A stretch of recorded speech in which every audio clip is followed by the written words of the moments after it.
Hello, ladies and gentlemen. I hope I'm going live about now. I've recovered from my allergies and stuff. Went a little bit out with friends today, and I'm a little bit more relaxed. I am, though, trying not to make it too long of a stream because we are probably going to be reacting to more Mark Gurman stuff tomorrow. If he is back to his usual, like, Sunday reporting about news, leaks, rumors, stuff like that. He might still be doing WWDC coverage, at which point, I mean, we've covered so much now.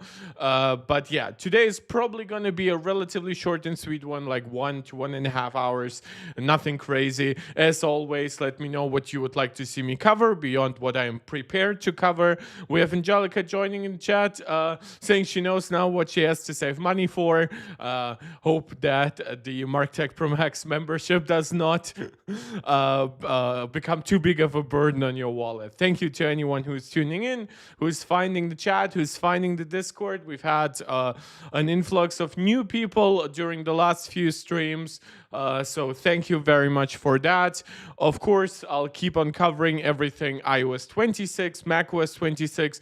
I have tried now a lot of features like inside macOS 26, for example, but frankly, a lot of it is still relatively broken or just needs a metric fuck ton of resources right now. Like the clipboard history, I put in the command into Spotlight Search and just didn't show me what I wanted. The same goes for the commands. The quick keys or whatever. I tried using some of them and I always got the app recommended rather than like it was actually allow me to like send a message by typing it into a Spotlight Search. So by typing in SM, it does understand that it's a quick key thing and it tells me messages or search messages, but doesn't actually show me what Apple shows on their website, which is SM, meaning sent message. So hope it all gets fixed. I mean, it's the very first developer beta. This is why I am so annoyed about people whining and bitching about stuff like, oh, the background blur in Control Center. Sure, provide that as feedback to Apple, but don't pretend like it's some fundamentally broken design because it's like this way in the first beta. Yeah, but that's about it. Basically, further impressions of iOS 26, all the other operating systems will be coming once there's a new beta to fix a lot of issues, once Apple responds to the first like complaints and requests. Yeah, overall, the design is really growing on me, and I do mean I already liked it from the beginning, but it is actually like I'm seeing the actually gorgeous stuff, like the way the notification center comes down in iOS, the just how dynamic and liquid the glass is of like little search buttons in the App Store or in the Apple Music app, how vibrant everything is. Like you can like move your finger along certain buttons and they just light up in a delightful way. All stuff that you kind of need to familiarize yourself with. I've also seen some people do very stupid comparisons to like Open OS or something like that, whatever Oppo is calling it, Color OS, I think. I always forget, like HyperOS is Xiaomi, I think Color OS is Oppo, or is it Vivo? Jesus. Nevertheless, like it's stupid. Like they don't do stuff like the liquid glass just because they have some elements that look like refracting stuff, whatever. Like we've had elements like that. We had Samsung do like water effects on like the Galaxy S3 back in the day, where if you like tap the screen, it would show you like a water ripple. It's not like all of these effects are complicated and couldn't have been rendered before now. It's just that Apple is implementing them in a very cohesive and very decisive way across the entire operating system. And I think that a lot of companies will try to copy it, but fundamentally for system resources, for battery life, because they simply don't have the same control over hardware and software. I mean, Apple literally has the new version of their graphics API alongside all those releases. I don't think that it's going to work out that great for the others. Yeah, but that's about it for my intro babbling. We have some YouTube videos to react to. Not sure if I will get to everything that I put in the title, but hey, we can be optimistic. before we fully start, as always, subscribe to the channel if you haven't done so yet. Like the video, share it out with anybody who you think might enjoy it. Help us grow the community. Comment. I love interacting with your agreements, your disagreements, your opinions. Maybe you have questions that I could try to answer as like a developer beta user, which like I'm putting myself on the front line for you guys. Yeah, but whenever you catch me live, consider leaving a super chat or a super sticker to support this channel directly. Feel free to become a channel member here on YouTube for regular support. Shout out to Angelica, Steve, Max, Maximus, and Jonathan, our MarkTech Pro Max supporters. And you can also support us over on Patreon. Without further ado, I would like to start with Linus switching once again or continuously to the Max. So this is part 2 from everything that I understand in the community. Part 1 is not really necessary to understand this video, so we'll pick up where 1.5 million people have watched it in a day. So that's good.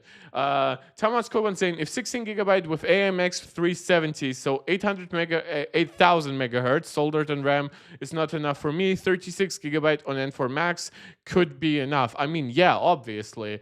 You should also consider that the Ryzen AI chips, they have a hard limit of 75% of GPU utilization.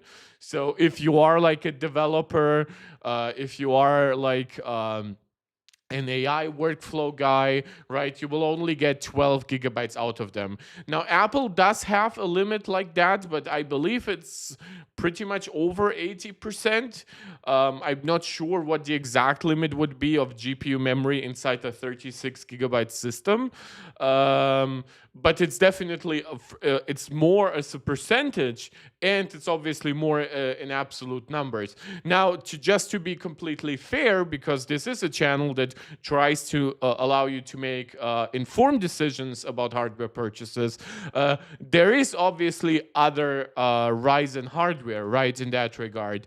There are the Ryzen AI 390, 395 chips. They go up to 128 gigabytes of memory, similar to the M4 Max. So you probably should be able to get one with like 64. Now, granted, not now, the supply is extremely low, but maybe you could get something with 64 gigabytes that for roughly the price of the M4 Max version with 36. We have Riley joining the chat. Yeah, Thomas, if you're saying it's for AI and for crypto, well, to be quite honest, for crypto, I think that the compute power of the 370, because don't forget the 370 has like what, 16 GPU cores, and they're on a 128-bit bus.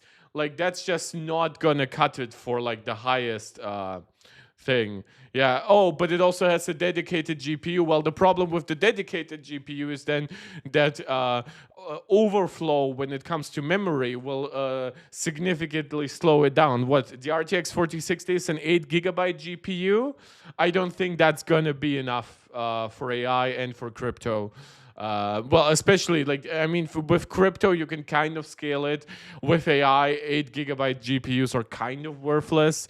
And trying to make it run on the integrated GPU of the HX 370, if you have an RTX class GPU inside your device, kind of is pointless. At that point, I would just look into like a 395 system. It should probably cost about as much as like a 370 system with a dedicated GPU, and it will allow you for much, much more available memory for all your use cases.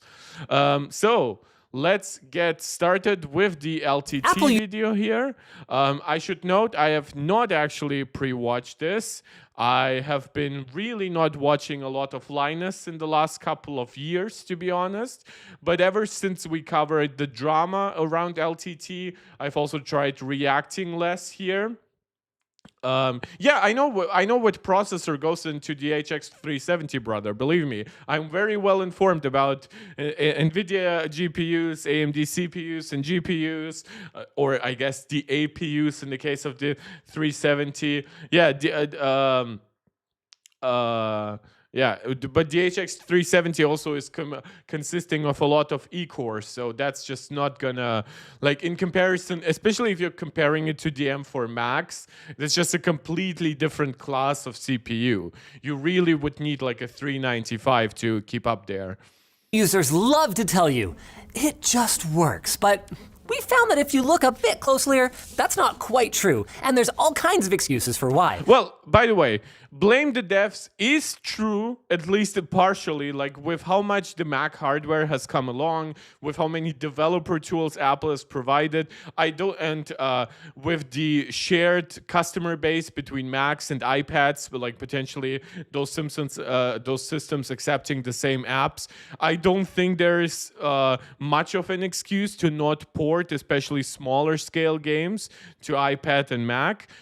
Blame the user. The user can be to blame. Like certain, like more advanced functionality is more complicated by default on every system. Some systems treat certain stuff behind a wall while others expose it right away. macOS is very end consumer focused. Linux will expose you much more system level control right away, but then be much less user friendly.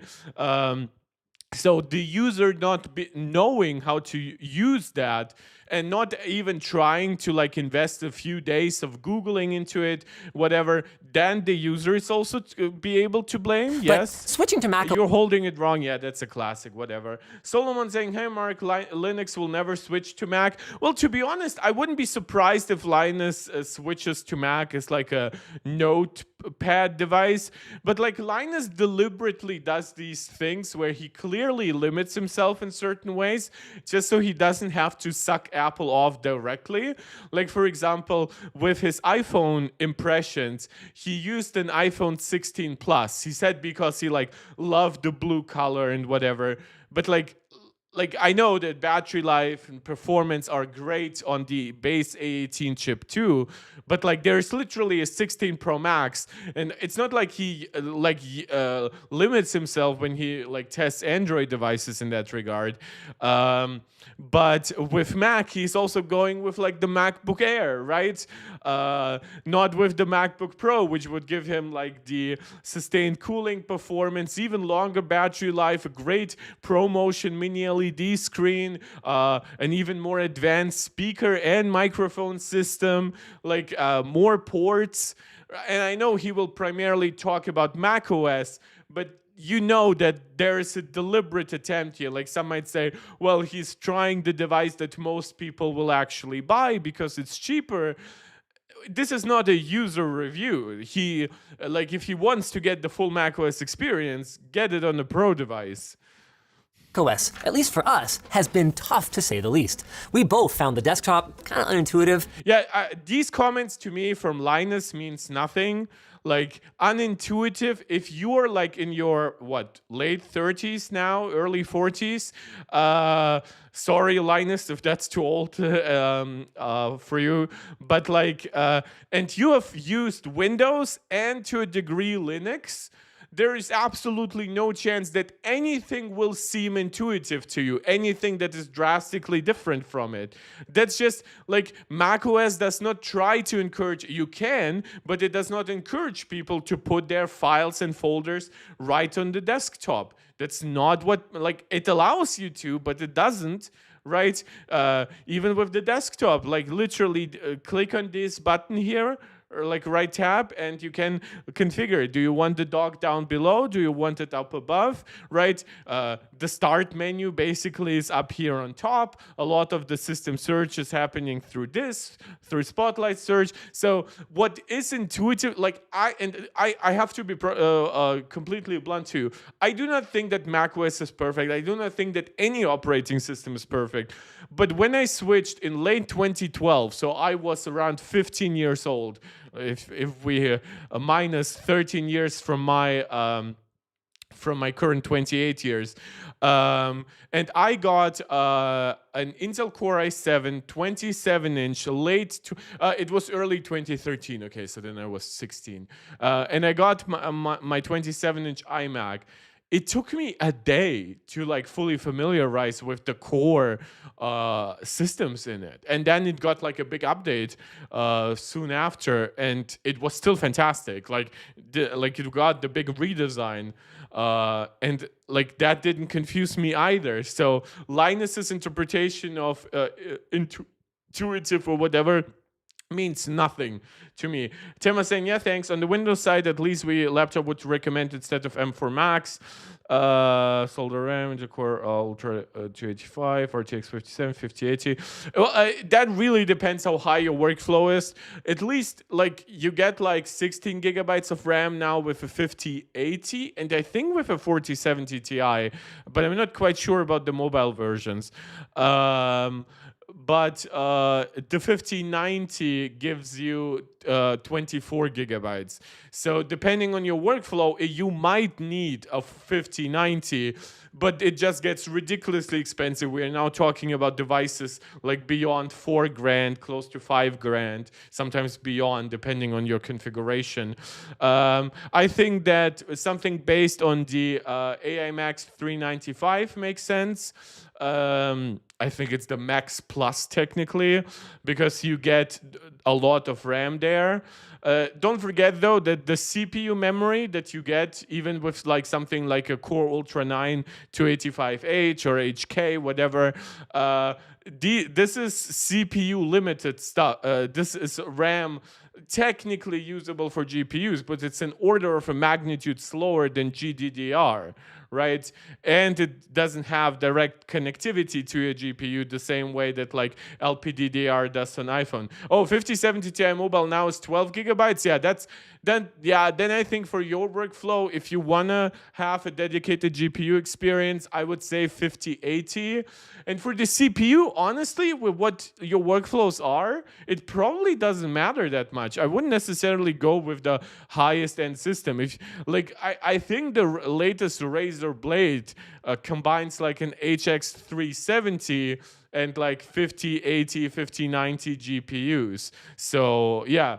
But then again, you really like try out the actual like use cases that you have, and maybe run like Windows equivalent of like macOS Activity Monitor on it, and check how much memory you're actually utilizing. Sometimes those apps will tell you themselves. Yeah, because I don't want to just push you to overspend. But like, yeah, 5070 Ti, that's where it starts being borderline for me. If it's actually 12 gigabyte. Man, NVIDIA is so garbage on RAM. Apple prices RAM at a high price, but like NVIDIA, like literally gatekeeps it behind like super hot and super power consuming GPUs. So if you want more memory, you cannot even really get a slim system that lasts for a long period of time. Found that it lacked obvious features, and there was a ton of software that we needed that just plain doesn't. Okay, so the software, yes, that can absolutely happen. Now, you could run a virtual machine in it. Now, depending on the peak performance that you need, obviously, there will be some overhead here. Yeah, Riley, and I do like that you're specifically calling indie gaming support, because I think that indie gaming support is the gaming support that has the least excuse to not be ported to iPads and Macs. For one, every iPad now that's somewhat relevant, right, M1, M2, M3, has double the memory and like an order of a magnitude more CPU performance than a Nintendo Switch. It's ARM-based, right, and you still have all those indie games coming to the Switch. And then on the Mac, they could basically use a lot of the porting stuff from Windows. So they could actually use the code bases for both their Switch and their Windows version to come to a relatively easy iOS/macOS port. And we see that, like, not saying it was an easy process, but for example, Prince of Persia: The Lost Crown, it does have one downside, which it forces you to double dip. Its iPhone and iPad purchase is separate from its Mac purchase, unfortunately. But you could see that they actually put some work into a dedicated port for iPhone and iPad, and that's a way more demanding indie games than some of the smaller stuff out there. And in my opinion, that should just come to everything. That should be applied to all indie games. Thomas, that's unfortunate that Razer doesn't have keyboards for your language. Then it becomes a little bit more specific. I mean, in the beginning you mentioned ASUS. I find it funny that like ASUS would be much more multinational than Razer, which is interesting. Didn't know that. It doesn't just work. We could not wait until the 30 days was up so we could ditch these turds. Why are you still using them then? It's been 2 months. Because one of them uses a Pro, okay. if we're being honest, it's not really any worse than Windows, and some aspects are clearly better. But with that said, I do believe that there's a lot that Apple could do to make the experience better, not just for people like us that are relatively new to macOS, but also for the rest of their users. So here's how our 30-day Apple challenge went, and why 60 days later, we're both still on macOS. Just like I'm still doing segues to our sponsor. Next ago, Journey that were just a breath of fresh air. Apple really does make a great first impression.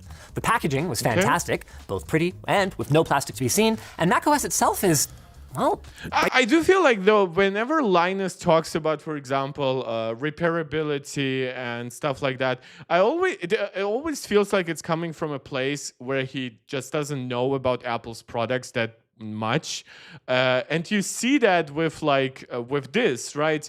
Because now that he actually, for example, at least got his hands on like Apple packaging, he's like, oh, it's actually very environmentally friendly and so ever. And if he looked up into how Apple for years has tried to adhere to very high standards by environmental protection groups, has used a lot of highly recyclable materials, not just end user recyclable like us, but even in the production process, like the aluminum that they shave off basically in producing the chassis, it's basically reused right away. So it doesn't have to be like transported somewhere, and it doesn't have to be liquefied somewhere else. Apple does that all internally, which saves a lot of energy, saves a lot of, creates a lot less waste, stuff like that. And I feel like if Linus actually used all of that a lot more, he would be much less focused on like the repairability, like the Louis Rossmann stuff, rather than the end user experience. Yeah, Thomas, the issue with a lot of the OLED displays that you get on Windows laptops now, it really feels like it was like, I'm not going to say it's the first generation because it's literally not, but basically it became good enough in a lot of their eyes to be used on Windows or like on a laptop, so it didn't burn in quite as quickly, it got reasonably bright, it got high refresh rates. But the issue with then was it's still like Mac, like the latest MacBook Pros go up to now 1,000 nits, right? A Windows OLED will give you to 400 to 500, and you will probably have to run it at like 250 to 300 to avoid burn-in long term. That's just not gonna cut it for most users, at least in a comfortable way. Riley, I can make a 6-hour rant on why Windows is bad. Well, I think that Linus does videos like that too, to be honest. I think it was like 5 years ago or something like that. He made a video on like the biggest, he made videos on like why Mac is great and why Windows is great and why Linux is great. And I think he also had like corresponding videos on why they're bad.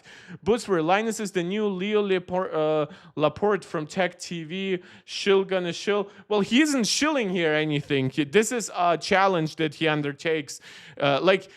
With the sponsors, I fully agree. He has very low standards for who are his sponsors, basically whoever pays him.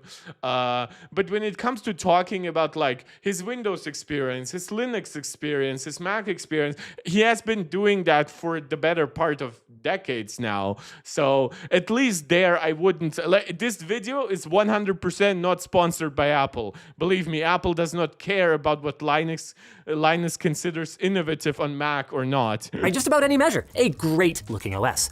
The animations are nice, and the design language is consistent. It makes Windows feel like, honestly, kind of a mess in comparison. Yeah, and even as an Android user, I found a lot of value in AirDrop. I've never really had trouble sending files to myself. There are 100 different ways to do it, but being able to really quickly share stuff across Apple devices like the prompter that we're reading this off of has been amazing. I know you're already typing up a manifesto about how quick share on Android is just as good, but the sharing feature is only good as the user base, and under 20% of our nerds in this office have even used it, versus near universal awareness and usage of AirDrop. Touch ID setup was also super easy, and because I grabbed an Apple Watch for the challenge, I was able to unlock my devices simply by wearing it near them. Even accounting for the nannying around altering system settings. Are you sure you want to do that? Are you really sure? I found that I needed my system. By the way, like Windows does that too. Like that's what I think people don't understand that these operating systems are designed for even sometimes for people as young as 5-6 years old, right, to be used. Maybe you might not get them like an M4 Max MacBook Pro at that point, but you will get them like an older, maybe even used M1 MacBook Air, for example, which is now $600 at Walmart in the United States, from what I hear, right?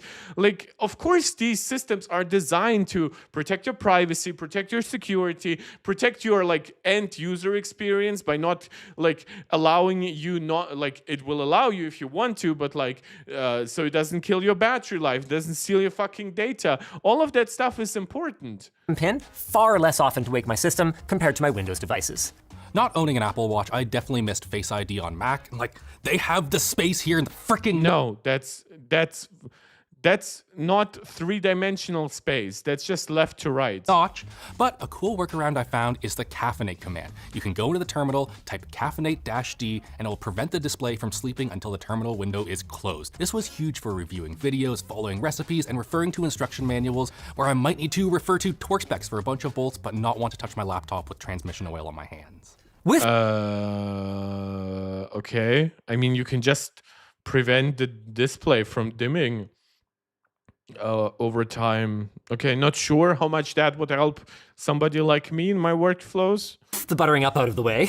I'm not gonna lie, the initial few days was really difficult. Yeah, you're literally using Windows for a quarter of a century.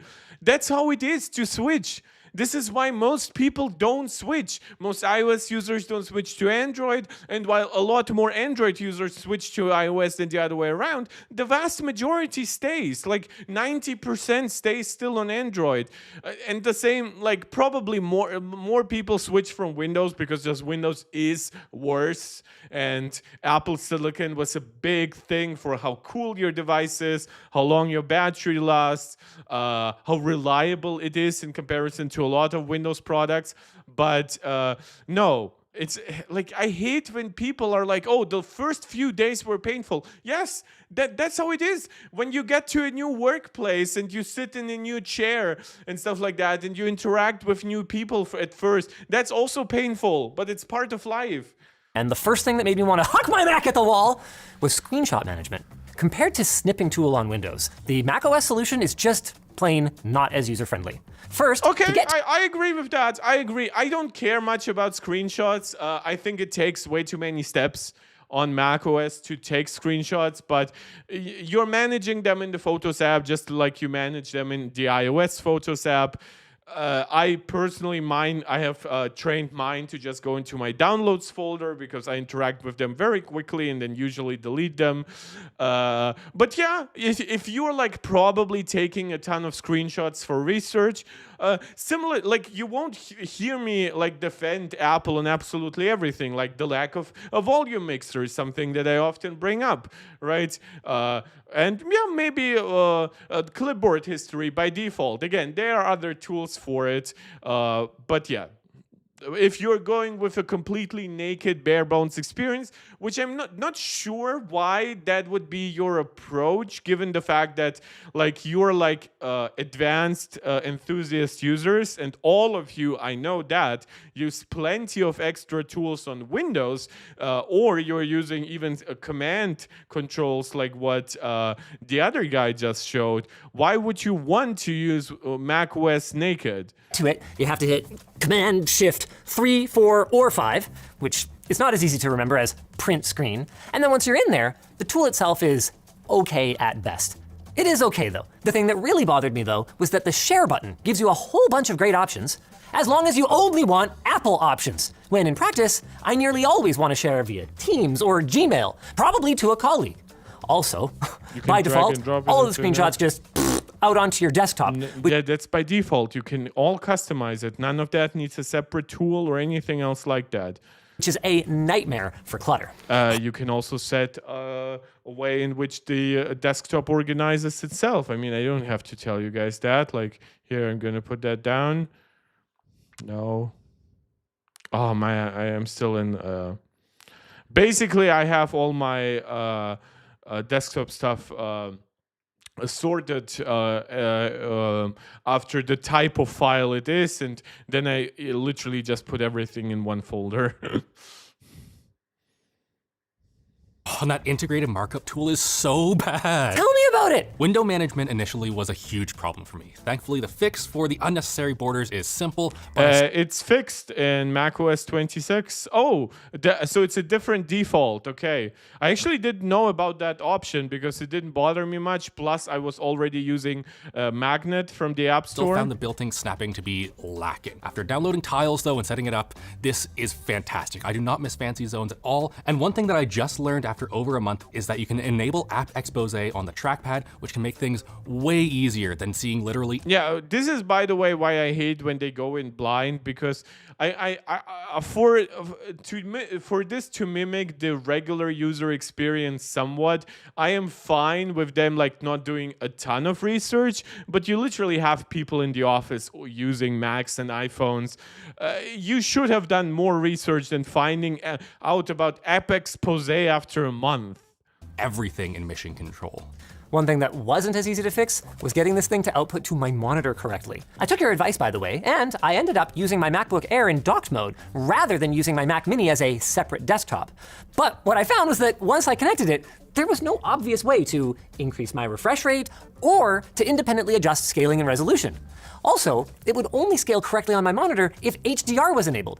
How does HDR change the output resolution? Now, Better Display Pro is there to give Mac users back the control that they need, but this is one of those classic cases on Mac of, why do I need a third-party tool for this? I'm not sure what he's using. I've never had issues controlling higher refresh rate output on my Mac. Like, what output is he using?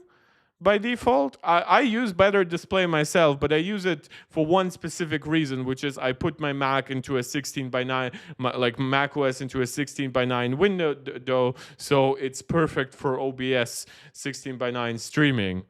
But it's supposed to just work. I do think we agree, though, that software quibbles aside, these laptops are fantastic. Oh, they really are. Even coming from Snapdragon on Windows, right? The battery life was incredible. I mean, part of that was my new habit of plugging my laptop in every time I sat down at my desk, giving it a little bit of juice every time I did that. And the way that worked out for me is that over the last 2 months, I've done whatever I want on my laptop for however long I want, and I have never once worried about finding a wall outlet. That was honestly a pretty life-changing experience for me, and I can understand. Wait, why wouldn't you be able to do that on like a Windows laptop with like, I understand the chips won't be as efficient versus like M4 MacBook Airs and Pros, but really?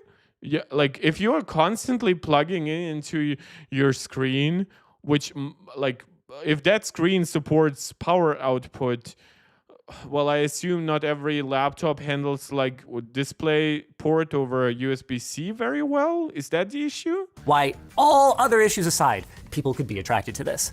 Also, in general, it's just a great machine. The screen, the keyboard. Oh, he's using an M2 MacBook Air? Really? Why? The trackpad, the speakers, even the performance.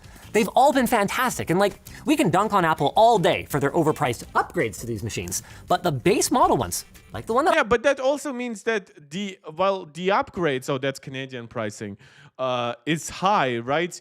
But once you include that in the overall cost, that makes the machine not great value anymore, but still good value. That's why Apple can afford to charge these high upgrade prices. Even the value is compelling. Now, I missed the return window on this. You probably saw all the comments about that. Guys, our videos don't, come out on exactly the days that things happen. But when they announced the new models, I wasn't even that mad. Wait, but you're using an M2 MacBook Air. Like, what? like M3 was out by then. Wait, is that like a typo? Is that supposed to be an M3 MacBook Air? Also, are you not reviewing and checking out the M4 devices anyway for your freaking tech channel with 20 million subscribers? Like, what? You could have gotten any piece of hardware you wanted. Come on, Linus. The new models, I wasn't even that mad.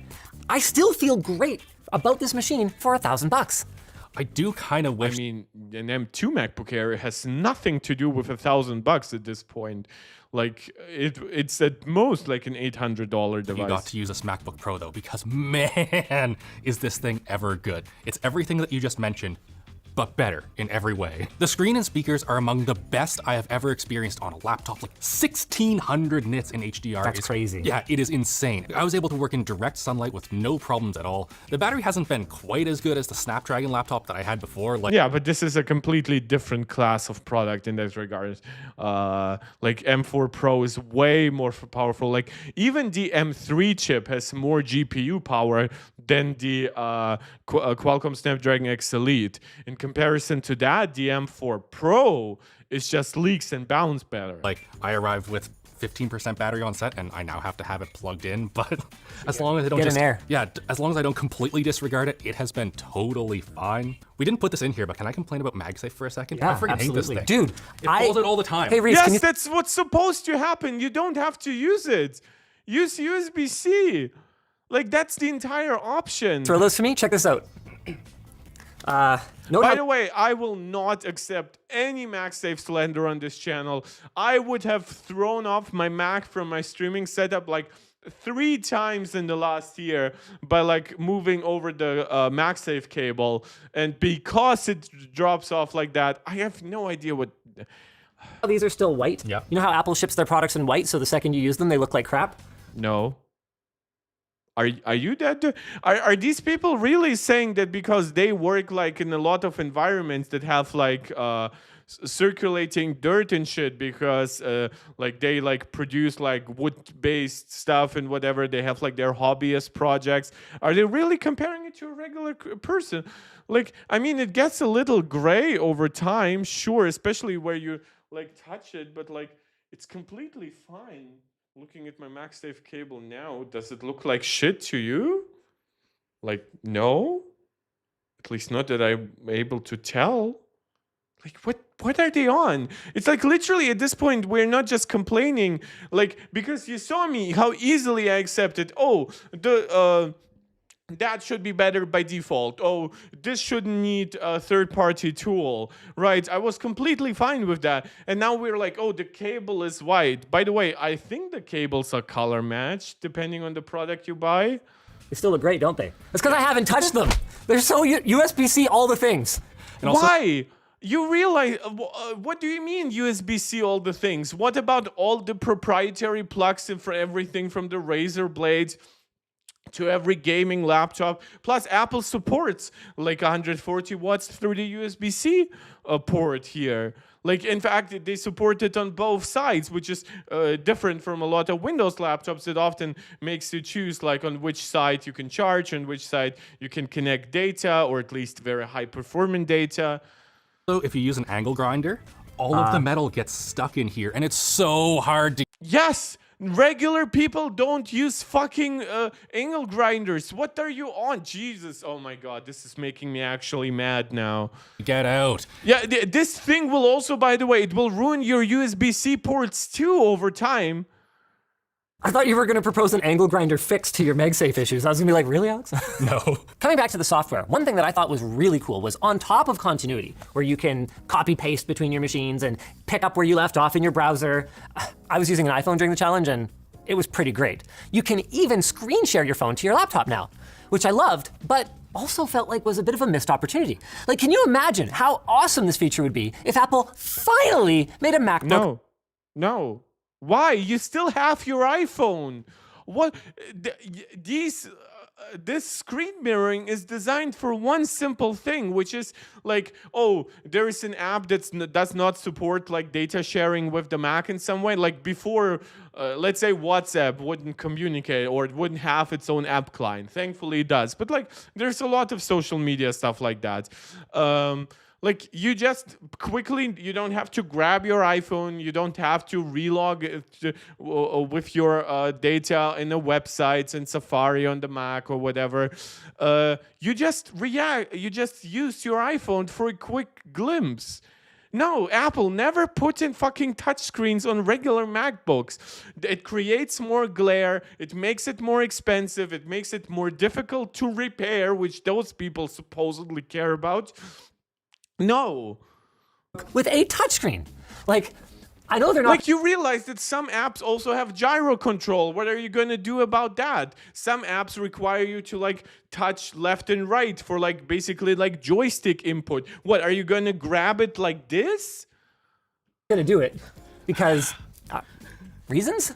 But it would add yet another. Like, what do you mean reasons? There are good reasons. First of all the hardware side stuff that I mentioned, but also, like, have you ever wondered why Macs are to have dramatically less reflective screens for a glossy screen than anything with a touch screen? But also, have you wondered just like about the comfort of it for most people? To machines that are already freaking great. Until you plug them into a monitor. Yeah. macOS on a laptop? Fantastic. macOS on the desktop? What? I've used it on a desktop for like 10 years. Has clearly put so much thought and so much effort into delivering the best trackpad experience on the market. But then none of Yeah, you can get a magic trackpad for the desktop. that translates to a traditional keyboard and mouse. Not only What? No, it does. I use my mouse all the time while I'm streaming. has Apple defied any and all feedback and designed what is possibly You the don't worst have mouse to on the market. use it. But they've taken it a step further and they've refused to support basic functions on the third-party mice that users will obviously prefer. Actions like zooming in, quickly scrolling, and finding your open windows. Super easy on a trackpad, and in Windows, and on Linux, and on Android. But on macOS, these crucial functions require you to use the keyboard or third parties. Like keyboard and mouse. You realize you're using your keyboard and mouse on a desktop. On a laptop, you sometimes just want to scroll with your. I have no idea. This I is even just needed a nitpick. silly third-party application in order to get the back button on the side of my mouse to work in Safari. Like, guys, those back buttons have been standard on mice for as long as I've been eligible The plural is mouses. Also, you're once again bringing in all your crap from Windows. It's really not necessary. to vote. So the 30s? And not every problem that we had could be fixed with a quick app download like the back button. My Wi-Fi was comparable to like earlier mobile Ryzen machines. And I mean that in the worst possible What? MediaTek kind of way. I'm talking slow handshakes, random disconnections. By the way, you're using an M2 device, so you're not even getting a Wi-Fi 6E modem? Just general slowness for no good reason. Now, I do have the M2 MacBook Air because I bought it the wrong time, which does have an older Wi-Fi 6 card. And in fairness, most of the issues that I had were while I was traveling and using like rando hotspots. Okay, so it has absolutely nothing to do with the laptop. But from looking online, I am far from the only person having these issues with the M2. Meanwhile, on the updated M4 MacBook Pro, this has been possibly the best Wi-Fi experience I've ever had. And So Bluetooth it has absolutely not. It is a specific complaint with a specific model. That happens. as well has been great. All of my internet problems have happened on the $10,000 Mac Pro that I use at my desk plugged in. What? Yeah, see, the Mac Pro, which again is 10 grand, uses a budget Aquantia chipset for their 10 gig networking, which we have had loads of issues in this office for just on our Windows machine, and turns out it's just as bad on Mac. 2 to 3 times a day, my internet will just completely drop out. Okay, I'll if go that's onto Wi-Fi, actually and the I experience, can't be I will reviewing not footage or complain even about that. I watching cannot YouTube talk videos about over that on that this. computer. Also, since I'm grousing, there seems to be a bug with multi-monitor setups that causes waking from sleep to take forever. Like, actually get up, fill my water bottle, oh back, oh wait, it's woken from sleep, great. Which is especially bizarre because the cold boot up time for these machines is like miraculously fast. It's way faster. Now, one thing that made me furious is that the first time you click on an application, you ever notice this? And it doesn't seem to happen every time. No, every time. Is it every time? Every time. Okay, because I think I gaslit myself into thinking that it wasn't Same. real. But the first time you click on an application, it just focuses on that application instead of actually putting the cursor into the field that you clicked on or actuating the button that you wanted to press. This has led to numerous times where I will click a search bar or a message field and I'll start typing, only to realize that I needed to click it again for the field to actually work. And look, I know, this might not sound like a big deal. And for a lot of Apple users, it might not be. But I am not a fan of random extra clicks, and I believe that it is objectively bad design. One thing I did during this month that I wasn't planning on doing was switching over to Apple Music. Previously I was using Tidal, but their Android Auto just completely stopped working. They did a bunch of layoffs and it seems to be affecting them. But Apple Music might be the best example of everything that is good and bad with Apple all in one. First of all, the streaming, it's high quality and it is flawless. It works no matter where I am, and I don't have random dropouts like I was having with Tidal, and it even sounds better in my car. Really? That doesn't make sense. It doesn't make sense at all. But I Wait, guess how you're using your Mac to connect to your car? something to do with recompression or Well, who knows? I mean, AirPods sound better on Apple, so if you're allowed to use their proprietary No. nonsense, maybe. The proprietary connection to AirPods is all about like latency and stuff like that. You still get the same. The audio processing happens on the H2 chip. yeah. I don't know, some sort of resampling. The problem that I've had with the app though is that it has design that is clearly dated back to iTunes and the original iPods. Like, it is super dated and there are so many confusing menus that can do totally different things depending on where you decide to click, and you can feel that in the whole OS. I found the security situation on Mac really interesting. Like, on the one hand, even the $1,000 MacBook Air has security features that you would typically only get on It's not a $1,000 device at all anymore. way more expensive business Windows machines. And they do a lot of really good things. They make you create a secure password for the device, and they generally enforce good practices. But then on the other hand, it feels like Apple actively encourages users to throw their personal iCloud data and passwords onto that same laptop without much regard for whether it's for personal use or for work use. Yeah, on Windows, it's super easy to have a work Chrome and a personal Chrome so that I can keep my professional algorithm and my personal algorithms. I mean, you can use guest mode. Separate. You can use like a different like user profile. On the subject of gaming, Yes. which I assume is, well, maybe part of both of them, but I didn't. I just didn't. I know that you can game on a Mac, and in fairness to Apple, the library of games that you can play natively is growing all the time, and you aren't even limited to that. You can run games that are Windows exclusive by using software like Parallels. It's just that, A, I've been really busy, and B, I just didn't feel like dealing with the compatibility issues. I don't game on my laptop much anyway. How nice for you. Unfortunately for me, one program that I need for my job is exclusively available on Windows. That is SolidWorks. Yeah, that I fully agree. I think that's not really a complaint towards macOS because honestly, it's a bit of a chicken and egg thing. Maybe Apple should come to those developers and ask them to port the app. But honestly, if they kind of know that their users are not users of that app, probably doesn't make too much sense either. No, I needed a VM. At first I tried UTM, which is super easy to use and great for anyone that just needs to run something simple in Windows, but it does not support GPU pass-through yet, so SolidWorks and the games that I wanted to run, well, they didn't run. After that failure, thanks for the Parallels license. It was $100, but that entry fee was well worth it. Yeah. Parallels is the best VM solution that I have ever Yeah, seen. The setup is that's what I hear from a lot of like nerdy guys who are like, "Oh, my virtual machines on Windows are so much more powerful," and then they actually see how user friendly something like Parallels is.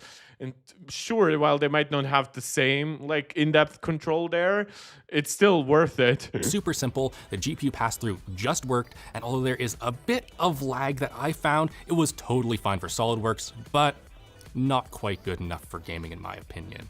During my time on Parallels is not for gaming. You use what is it called? If you go to Android Side's channel, he constantly shills for that app. And to be honest, it is good. Mac, I only really tested 2 games. Balatro worked perfect. I mean, it's a native app, yeah? I would expect it would. Keeping me entertained on a flight, but other games that you would expect to work, like UFO 50, a game that is literally designed to run on 30-year-old hardware, Yeah, but does that have to do with that? That's a compatibility layer thing. would not even launch. I attempted to run it over Steam Link, but lag spikes would make that unpleasant, and the lack of responsiveness in Parallels made me just decide not to play that game until I get a Windows laptop again.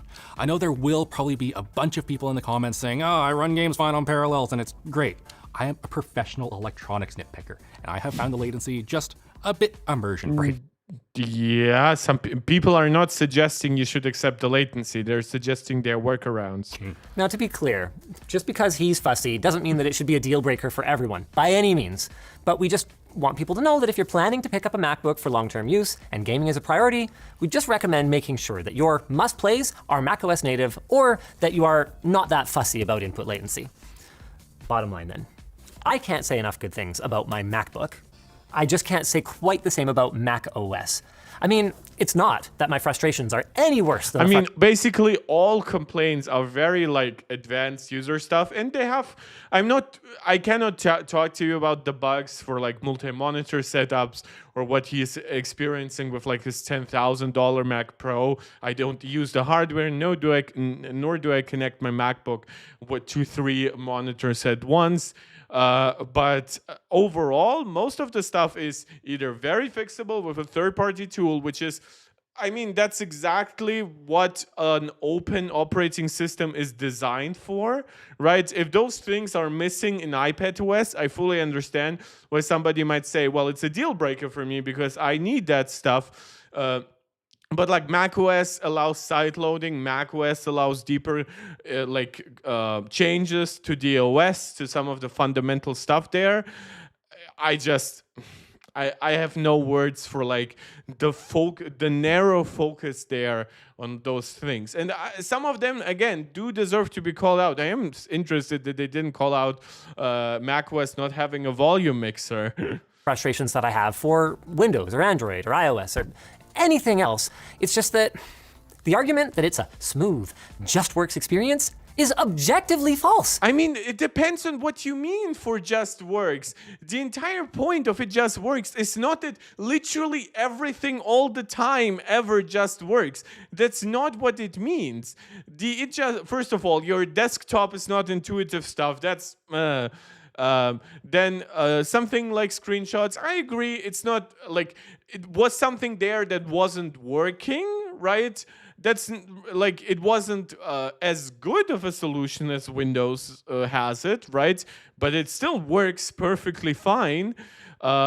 So I don't think you quite understand what that term means. Like that term means, for example, if you bring up Safari, especially now on an Apple Silicon Mac, and you get to a slightly more demanding website, your fans won't spin up, your battery won't suddenly degrade. The system will manage stuff like that. So even sometimes be a little bit like overbearing and like a little bit like a controlling pairing and telling you, oh, this app is weird. And do you really want to even install that? That's from like an identified developer. That's stuff that macOS does. That does not mean that it will have no issues whatsoever. Because it requires just as much faffing about and tinkering with third-party applications and digging into settings as anything else. No, it definitely, like, I have not heard that from anyone who ever switched from Windows to macOS. The only reason why you don't fuss with settings on Windows, Linus, is because you've been using it for 30 years. That's a completely different pitch than somebody who just switched. You even said, like, it was painful during the first few days. You both mentioned how most of your issues had third-party solutions. I just don't get it. When I changed natural scrolling to disabled for my mouse, it turned it off for my trackpad. Can you not have different settings for natural scrolling for a trackpad and a mouse? How is that even possible? And what really makes me mad about it is it's the kind of thing that if Apple could just budget a couple of shots of espresso to one of their many talented developers, it could be probably fixed in an afternoon. And it highlights a major issue for me. I just think it's very clear where Apple's priorities have been over the last 15 years. No, Mac has been a huge priority. John Turnus became overseer of the Pro Workflows team. Like macOS now, macOS 26 got the redesign in lockstep with iOS 26. Like you're looking at those numbers, and if you are completely a moron, you will understand. It's easy for you to just say, "Oh, 50% of revenue comes from iPhone, 24% of revenue comes from services." Like you realize that even a fraction of even 10% of this kind of revenue is enough to care. Like I feel like people are really like, this is not, I cannot even really say it's not even Xbox for Windows, because they do apparently still somewhat care, just not about the console but the branding of Xbox. But like, no, that does not mean that iPads, Macs, what? Is it because AirPods are a small port? Does it seem to you like AirPods and Apple Watches are like a significantly lower priority? Because 22 million Macs generate a fuck ton more of a profit than 38 million Apple Watches, and probably as much, if not more, than 75, well, probably way more though, because like a Mac starts by MSRP at $1,000, AirPods started like 170. That's just, yeah. And macOS isn't very high up there, which could explain some of this rot. Now, Apple could change this. They have an entire product. What is even this? Right? You mentioned a few issues, and some of them are worth addressing, but you're saying this as if like macOS is unusable. That now uses Apple Silicon. There's very little hardware reasons that the iPad could not just flip between iPadOS. Yeah, there's actually a lot of reasons. Oh, Jesus Christ, I hate this argument so much. macOS mode, making it an incredible duo. No, thanks. This is why I don't want these people in the Mac community, because they will screw it up for all of us. They will force Apple to become Microsoft. They will force us to everything is like, oh, it's Windows, but 10% zoomed, so now it's good for tablets, because that's totally a correct approach, right? No, please. Apple just redesigned the multitasking system for iPads to appease more pro people. They have been giving a lot more ability on iOS and iPadOS to have more pro apps. They've given the iPad a lot more power. No, I'm sorry. That's just not the same thing. Machine. You can even see from his grin, he knows that this is going to provoke reactions. And I know that they are earnest. I know that they would want this. They would want iPads to support macOS, or hell, to be bootable into Windows if that was possible. Which Windows and ARM shouldn't be impossible, but whatever, right? But like, no, there's a distinct reason for why each operating system gets specific updates. And this is why I agree that some of those shortcomings should be fixed, because macOS is much more designed for pros than iPads. But please stop suggesting to ruin my fucking iPad. But after spending the last couple of months on macOS, it is very clear to me that that is a pipe dream. Me too. And right after this video, Apple did just that, making it even more clear that macOS is the past and iPadOS is the future. What? Okay, this has nothing to do with facts. This is just a vibes-based analysis. Like, if you go to actual Apple executives like Craig Federighi, they will tell you every single fucking time how important Mac is to them. It doesn't have to be that way, but that... I mean, the Apple Silicon transition is like 4 years and 4.5 years and 3 chip generations ago. Like, do you think that after all of that tremendous Apple Silicon-based success, Apple is giving up on any of this? 30% commission on every app means that Apple... I mean, iPads already have like side loading in Europe. It might in the next couple of years, especially if the United States gets a democratic government and Congress, it's very likely to happen in the United States too. Also, you are vastly overestimating what that means in comparison to upselling people on like an M4 Pro, M4 Max chip. How much more memory they can put into it, all the accessories and whatever.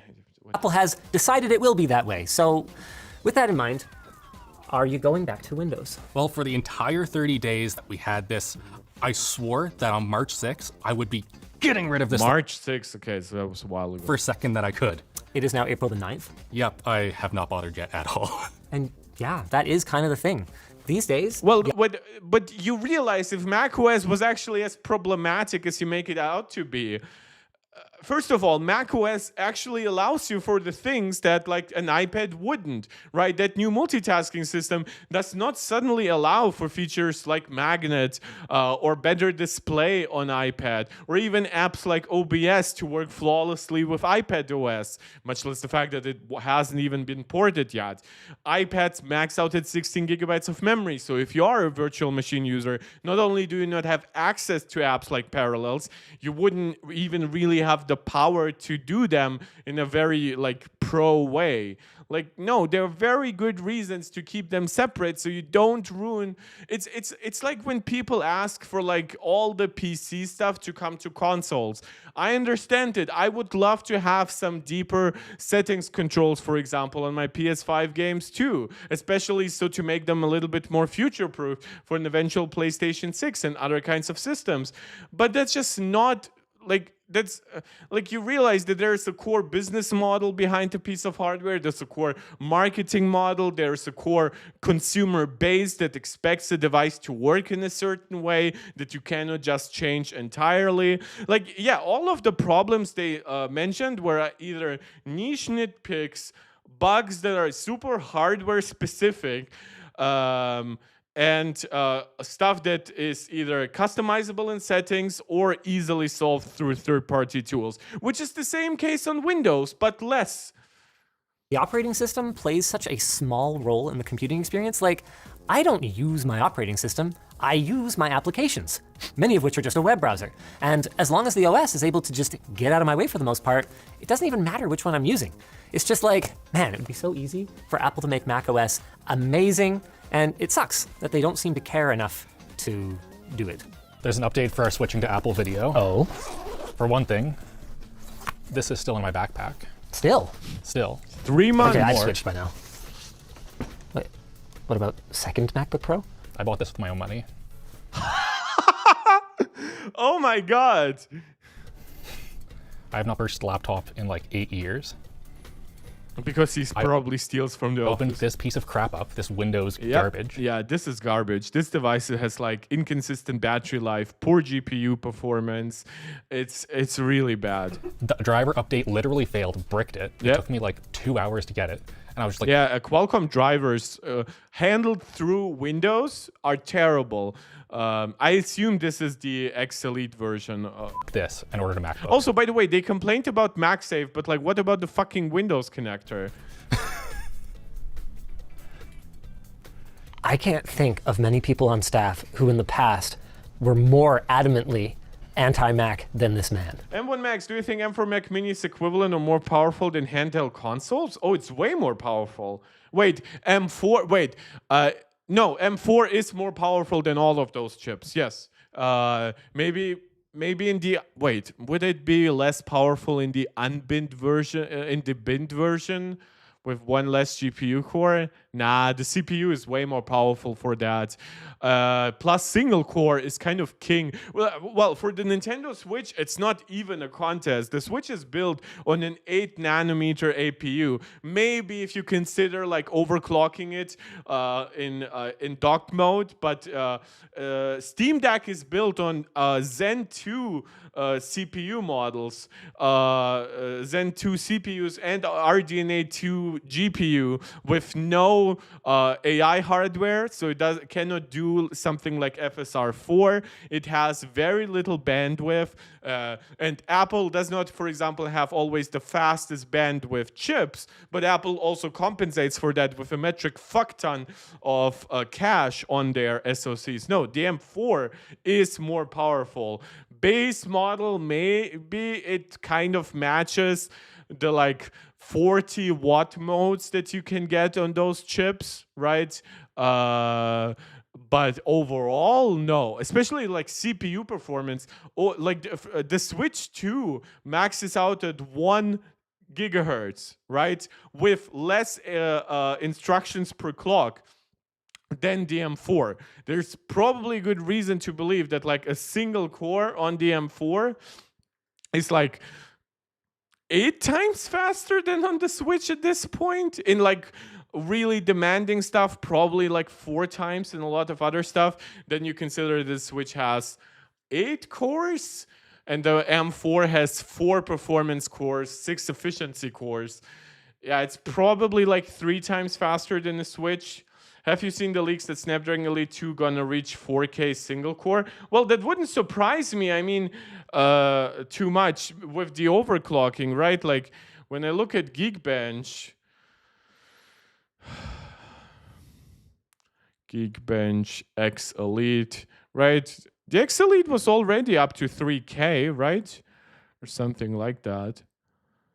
2871. Okay, so it's a little bit less. Not sure. Does it show here? Wait, what? The Snapdragon X Elite is so low? Really? Is it based on an older architecture than the early X Elite benchmarks? Okay, so I guess we would now be in mid-June, kind of in the time for X Elite 2 benchmarks. Let me look. Because we are kind of at the end of the video. X Elite 2 news. Should beat iPhone. Yeah, these things are so completely meaningless now, considering the much higher power consumption that we have seen on the 8 Elite. Yeah, overall, I mean, I could see it if it's really highly clocked outside the efficiency window. We've seen that with the 8 Elite itself, right? Like especially like the Samsung version, but I just wouldn't call this like a reasonable configuration of the chip. Parallels. Windows on ARM, they have fixed so much stuff. I can run SolidWorks on this better than I can run it on this. Yeah, that's because of the massive GPU lead. Or this. And the screen is like nothing else. Have you seen the labs results for the HDR on this? No, I haven't yet. It's insane. Well, I've seen what it looks like. Yeah. Yeah, it actually respects the concept of HDR. It doesn't blow out everything with brightness. It actually respects, like HDR is not high brightness. HDR is high dynamic range. It's high contrast. Very successful challenge. What I care about, though, is our sponsor. Okay, so that actually made me respect Alex a lot, and I hope that he can get himself a nice configuration with third-party tools that fix all his issues. Massive respect here for actually picking up his own hardware, putting his money where his mouth is. I mean, knowing Linus, he probably could have kept this. I assume he probably got himself a higher-end configuration, like maybe like 48 gigabytes of memory or even an M4 Max chip, right? Seemingly it was still a 14-inch version. But yeah, overall, a lot of nitpicking in this video, but I like the end, and not because... I like because the end is obviously not scripted. Now, I'm not actually gonna be reacting to much Kirin testing today. I don't really have the head for it. I would like to briefly look into the Hardware Canucks video comparing the fastest MacBook Pro, by which I mean it's the M4 Max most likely, versus a 5090 laptop. And we can, if there's not much happening tomorrow, we might react to the Geeker Van video. Though I looked into it a little bit more when I was like making ideas, brainstorming ideas, basically on what I should watch today with you guys. And I looked into the video a little bit more, and because Harmony OS, which is Huawei's OS in China, because they don't actually have like native versions of Geekbench and stuff like that, they like really basically had to improvise. and they only used like up to M3, so they did not use M4. And in most configurations, they actually only compared it to the M1 chip. So this video by itself might not actually be something that I'm long-term interested in until at least there are more apps for this kind of product.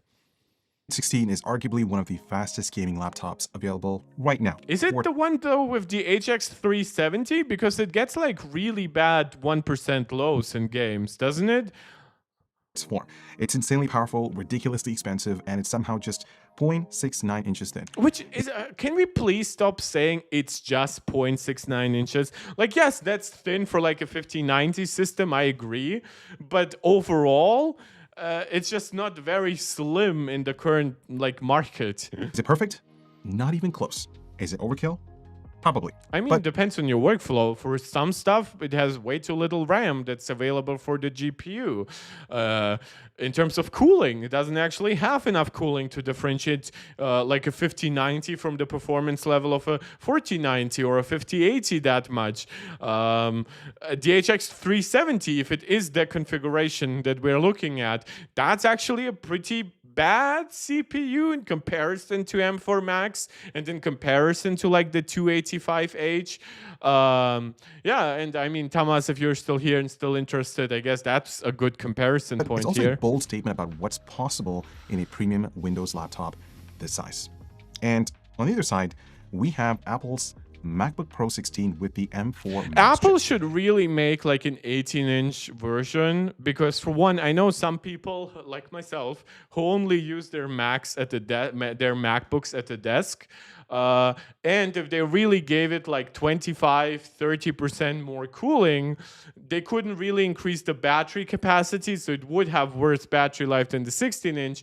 But if it was just a bigger thing, right?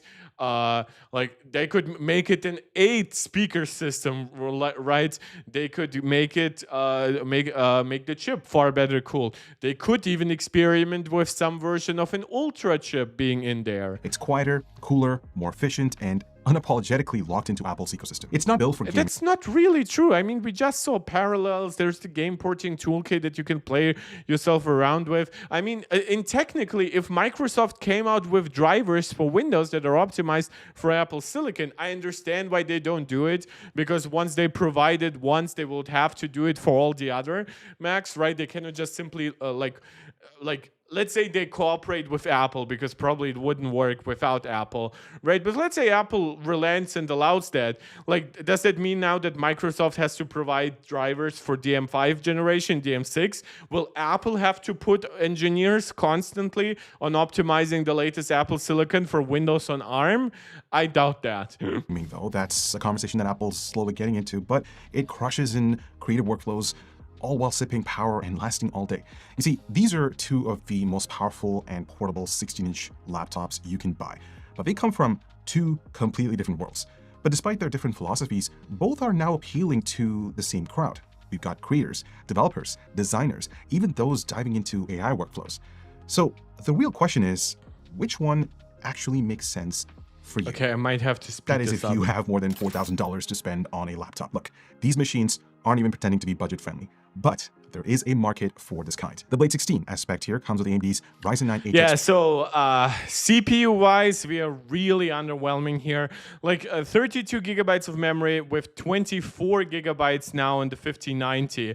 That means if you configure your MacBook Pro for probably very similar prices with 64 gigabytes of unified memory, that leaves you with more memory that leaves you with double the memory for the CPU and like way more than double for the GPU.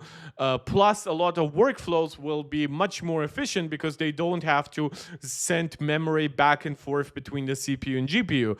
The performance cores on the M4 Max absolutely destroy the Zen 5's performance cores. The efficiency cores on the M4 Max are way more efficient than the efficiency cores, though it has more E-cores than Apple has on the M4 Max.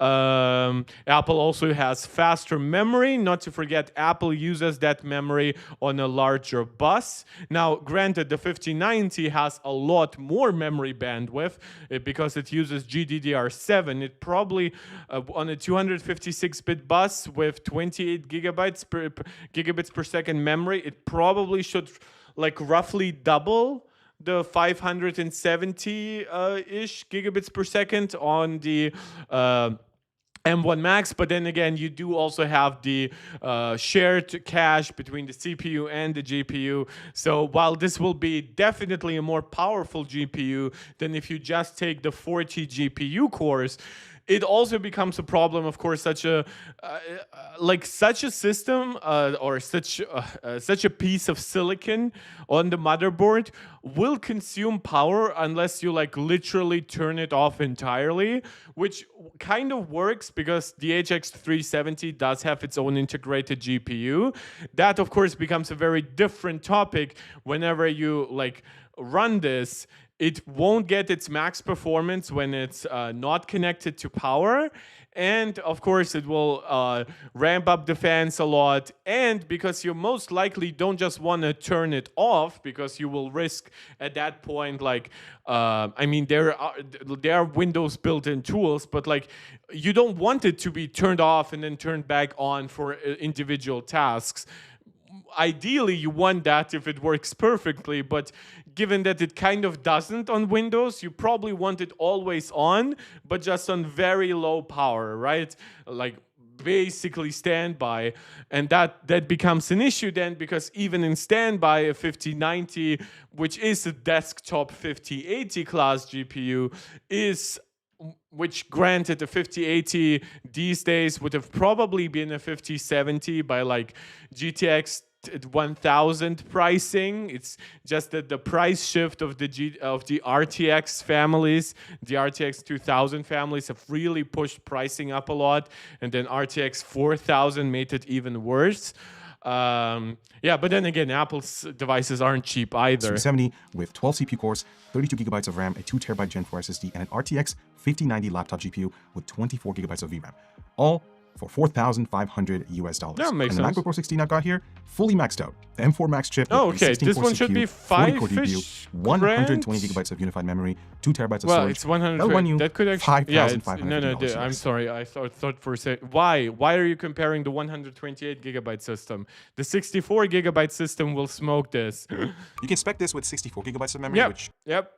That makes a lot of sense for the costs comparison. about the same as the Blade. If your wallet's still conscious after hearing that, congrats. The rest of us are just gonna look at our bank accounts and cry. Anyways, you see the price tag. Bro, you're running a 1 million subscriber channel for years with like one other person and some editors. You can also write these devices off like taxes. Nah, sorry, but your wallet ain't crying in this case. Now let's look at the actual packaging. The Blade 16 sticks to that Razer's familiar design language. It's a boxy shape with sharp edges, CNC milled aluminum chassis, and the signature green-lit Razer logo at the lid. It looks premium and stealthy, but just like every other matte black laptop, it's a total fingerprint magnet. Yeah, also Razer just refuses to work on that like anodizing process or whatever the and matte black finishes on top. On the other hand, the MacBook Pro's exterior design hasn't changed all that much in the last 4 years. Yeah, I mean, it was updated in the last 4 years. That's kind of the The point. most noticeable update actually came with the M3 lineup, which is this new space black finish that looks very sleek, but it also shows fingerprints. Its design leans into softer I curve. mean, that's not fair to say it also shows fingerprints. While that's semantically correct, it's also like Riley, you're saying 32 gigs of memory versus 128. Yeah, but that's also not the real comparison here. For one, you cannot configure this machine with that much memory, especially memory that is available for the GPU. But also, it's actually 56 gigabytes versus 128, because the RTX 5090 by itself has 24 gigabytes of GDDR7 memory. You also, like, if you are gonna say, oh, it's 32 gigs of memory versus 128, it's also, what, 160 watt combined CPU and GPU power usage versus 55-ish watts to maybe 75 at worst. And rounded corners that flows consistently across the chassis. Even the lid and the display feel perfectly matched. I think it's something I like about this laptop. It's very clean, it's minimal, and cohesive. Build quality on both of these laptops, they're top tier, but I think Apple takes the edge over here just Yeah, because the easy. MacBook's hinge, for example, it just feels smoother and fluid, while the Blade's hinge has a bit of that wobbly, loose feel. There's also some flex in the keyboard and especially the palm rest area, whereas Yeah, the that's MacBook all Pro, fair. I mean, this thing That's I have not had experience with this specific Razer generation, but that's basically my impression of all thin and light Razers that still try to incorporate a lot of high-end hardware. Like CNC machined aluminum is great as a material, but it really depends on how much CNC aluminum you use. You can CNC it to be extremely thin, right? And that's what they're doing to not make it very heavy. Realistically, the best thing for these laptops probably would be an overall plastic design.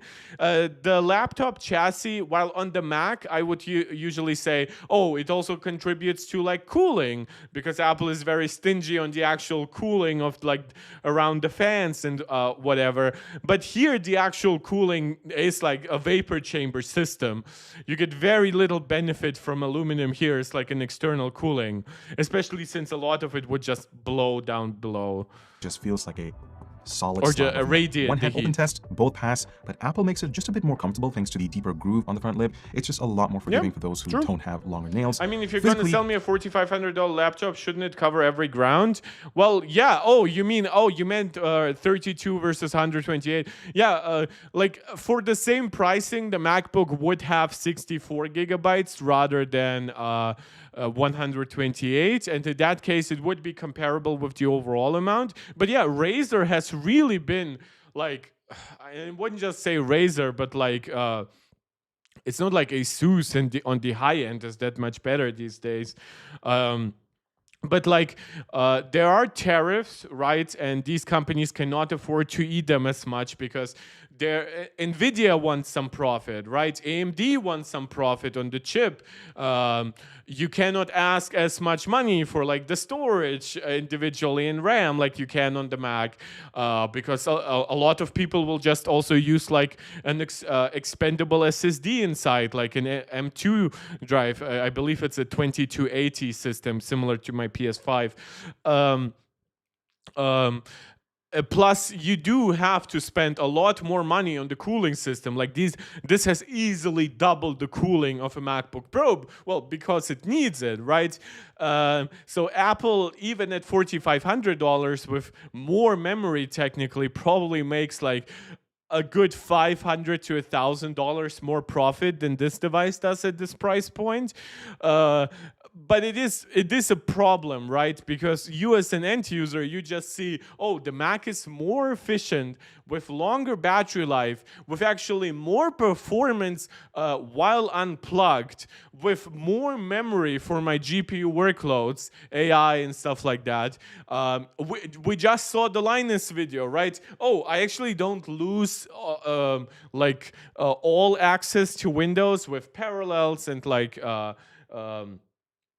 I wanted to cancel my Parallels license once I got familiar with the new tool, but overall, it just makes way more sense for me to have like a Windows virtual machine than it is to have Windows apps as part of Mac, and then compatibility can often break. And yeah, maybe with the new game porting toolkit and newer versions of Vine that will be based on it and everything else like it, and how much more similar Metal 4 is to DX12 and the latest Vulkan versions, maybe such tools will become more crucial for me. They already allow for much better gaming compatibility than Parallels, but personally, I would just love those tools to be integrated into Parallels. There was a video that the 5090 laptop is barely any better than a 4090. The main justification for a 5090 is that it has 24 gigabytes of memory. 4090 mobile maxes out at 16, and that's because the 4090 is based on the 4080 desktop GPU, so it uses GDDR6 memory, and GDDR6 memory only comes with 2 gigabyte modules. So on a 256-bit bus, that basically means you get 16 gigabytes of memory. And here you get GDDR7, which does go up to 3 gigabyte modules. So you, on the same 256-bit bus, because it's based on the silicon of the RTX 5080, you get you get therefore 24 gigabytes on a 256-bit system. They share nearly identical form factors. I mean, technically, the Mac Pro is 0.77 millimeters thinner, but they both weigh around 4.7. Yeah, I wouldn't even like complain about that because this is a little bit higher. Also, like because we watched that Linux video, proprietary ports, and just how much better Mac OS is the Macs are in comparison. Pounds or also, like, please stop including USB-A. Like, you realize it's literally standard, right? There are no speed improvements coming. Not to data transfers, not to compatibility with like other kinds of data throughput, like it won't suddenly transmit video for you. I mean, you can with a stupid workaround, but that's that's not native USB-A functionality. Like like the power output will be limited unless you kind of do like the OnePlus route and you make it a custom USB-A thing, which this is why, by the way, like up until recently, a lot of OnePlus devices still came with a USB-A to USB-C cable because the actual charger, the custom charger, was USB-A based. Roughly 2.15 kilos. So the difference is barely noticeable in everyday use. Moving on to the I/O, this round easily goes. Yeah, so basically this one gets its weight a lot from the internal cooling. I believe the Mac has a larger battery than the 16-inch Razer Blade. I'm not sure. I always thought this maxed out at 80 watts rather than the 99.9 of the MacBook Pro. But also this has better speakers. This uses more aluminum for a more premium feel, while this utilizes more aluminum and copper in the cooling system. The Blade 16. I mean, for a laptop this powerful and thin, it's surprisingly well equipped. So you get two USB-C ports, one of which supports Thunderbolt 4 and... So Apple is now, of course, on Thunderbolt 5. Apple also on the 16-inch version supports 140 watts of power delivery. Watts of power delivery. HDMI 2.1, UHS 2 card reader. True, that those things overlap. Apple's audio port is actually much higher quality than what you will find in most Windows laptops. I cannot speak to this specific model, but I would be shocked if this randomly had a higher quality audio jack. Three USB-A 3.2 Gen 2 ports, HDMI 2.1. Yeah, the USB-A ports are just wasteful, literally taking up space and... yeah, pointless. Headphone jack, and you even get a full-size UHS 2 card reader. That's a lot of flexibility, especially for creators. The MacBook Pro 16, on the other hand, it just keeps it clean and minimal. You only get 3 USB-C Thunderbolt 5 ports. It's HDMI 2.1, by the way, and a full-size SDXC card reader, a headphone jack, and... Is SDXC supposed to be slower than UHS 2? I'm not familiar. I know that SD Express or Micro SD Express is the true new standard, which also, by the way, I find it funny that we get like Micro SD Express, but basically no real SD Express. Like, so the Switch is now technically, the Switch 2 is now technically the product that has the fastest SD card support, which is ridiculous to me, how these standards are being developed. That's about it. But I've got to say, MagSafe is honestly underrated. It's fast. Yeah, that's what the person actually using this. This is actually using this in like a realistic thing. Like Alex obviously used his Mac a lot. I mean, he bought himself one, but he was like, "Oh, MagSafe collects like metal dust from like my angle grinder in my workshop." I'm like, and you think your other ports don't? Super convenient. It's reversible. It has a little... Also, by the way, matched braided cables, right? Just pointing out, Linus said, "Oh, white.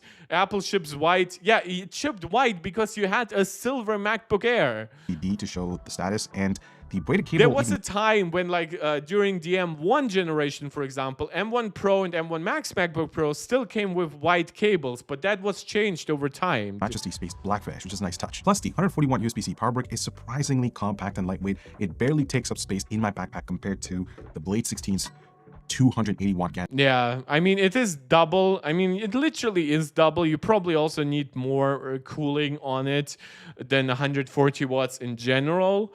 But yeah, it's also so much nicer to know that, like, no matter what you do, you just are okay with 140 watts. This might say, Crandy, what are the changes of GTA 6 port and Mac? This will depend entirely on if Apple wants to do it, right? So I don't think that Rockstar itself will try to do this. like. I'm not sure if Rockstar will even try to port GTA 6 to the Switch 2. I mean, if it can run on the Xbox Series S, it should be okay on the Switch 2, and the Switch 2 will sell a lot more than all Xbox Series and all Xbox handheld consoles and the next-gen Xbox combined. But Rockstar is very set in their ways. Like, they do their first rollout on the main consoles, which right now are PS5 and Xbox Series. Then about a year later, sometimes even closer to 2 years, they port it to PC. It depends a little bit on the PC situation. You can see, for example, with stuff like the RTX 5060 GPUs, you still have like 8 gigabyte PC GPUs, right? For power, that's more than on the base PS5. The 5060 Ti is a good competitor to the PS5 Pro, right?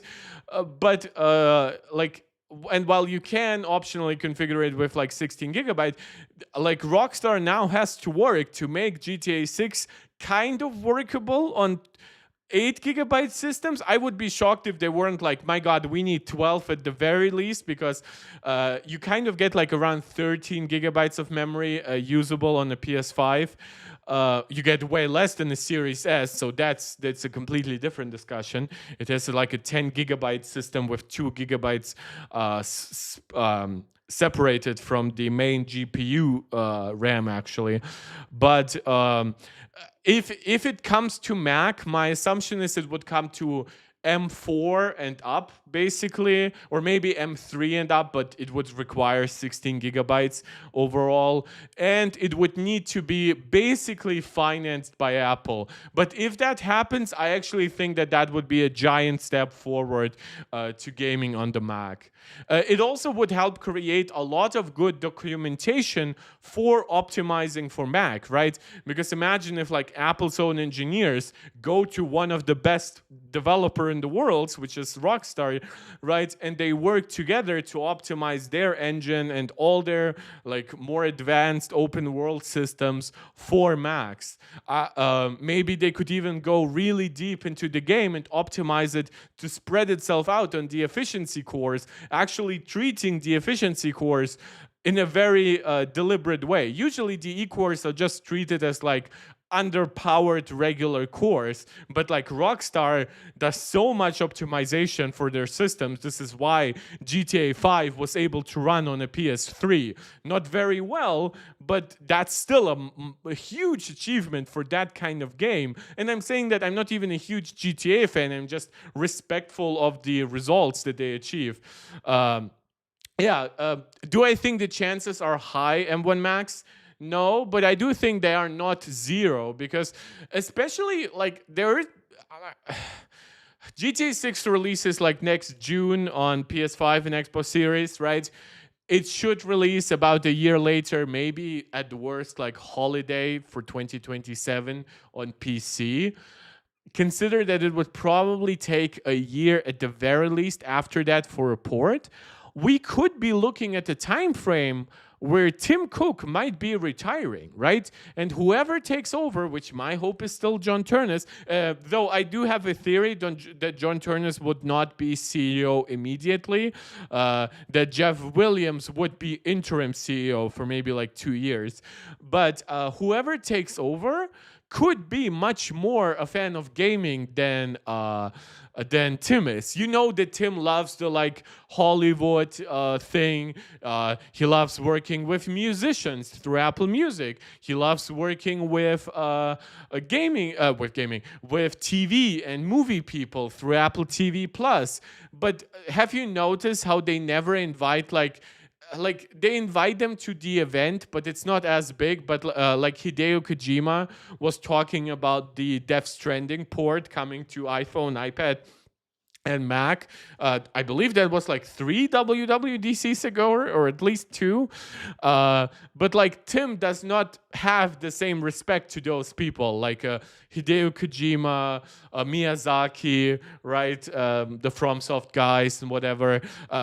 even with Sony, right? They have all these partnerships with Sony for the DualSense support, for the PSVR 2 Sense controller support, right?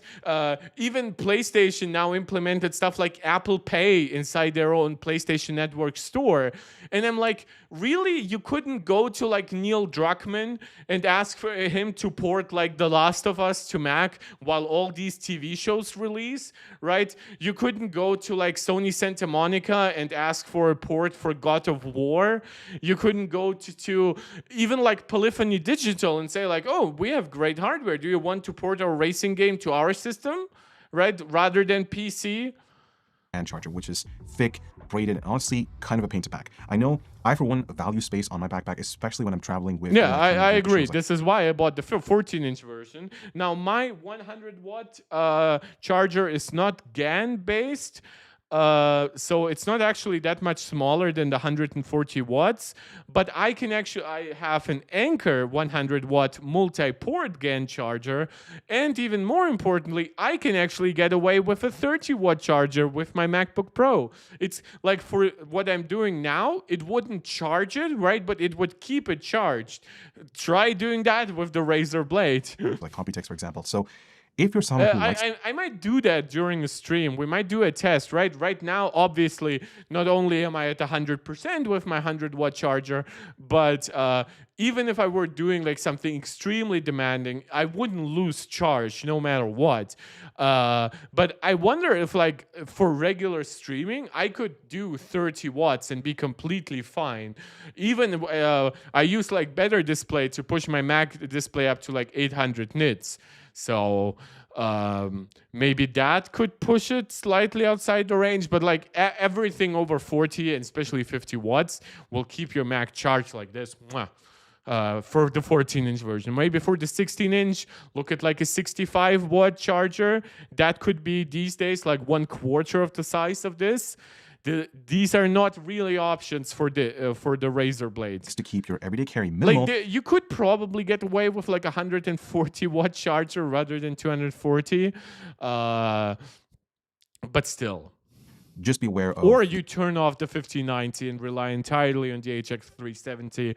But now you're really, you're like Riley, you're saying, you asked the right question, right? Like, if you're going to sell me a $4,500 laptop, it should pretty much cover every ground. And that is kind of the compromise here, right? You kind of cannot have it all simultaneously. These extra items. The Blade's power cable is noticeably longer than the MacBooks, which can actually be super handy in setups where the but it's not braided. outlet isn't within reach. As for the MacBook, while its compact power... I mean, you can buy yourself a 3-meter USB-C cable. Portability, it can feel a bit for like flimsy when $15 into a wall. And depending on the outlet orientation, it might even block nearby plugs. Now let's talk about the okay, keyboard that's a US problem. And trackpad, because this is where it's the very user firm experience right now really in my starts to European diverge. socket. The Blade 16 comes with Razer's signature Perky RGB keyboard. And Perky. honestly, it is one of the best in the game. Lighting is vibrant, clean, and has minimal bleed around the keys. Razer is one of the few brands that actually gets keyboard lighting done right. They've also improved these switches with this generation, offering 1.5 millimeters of key travel, which feels snappy and responsive.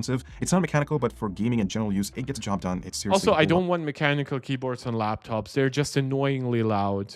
Better than some of the previous Blades from the past. You also get a dedicated row of macro keys, which is super handy. Which can be confusing if you're used to like basically on the uttermost right of your keyboard, you have like your basically your D-pad and like your enter keys and whatsoever. So having extra buttons on the right there, Razer Synapse, you can map them to launch apps, control streaming software. You can also program custom shortcuts or even set in-game commands. Now over to the MacBook Pro. There's no RGB, obviously. The keyboard is backlit, but there is a bit of bleeding around the keys, and they're noticeably dimmer a little bit, I agree. Maximum brightness.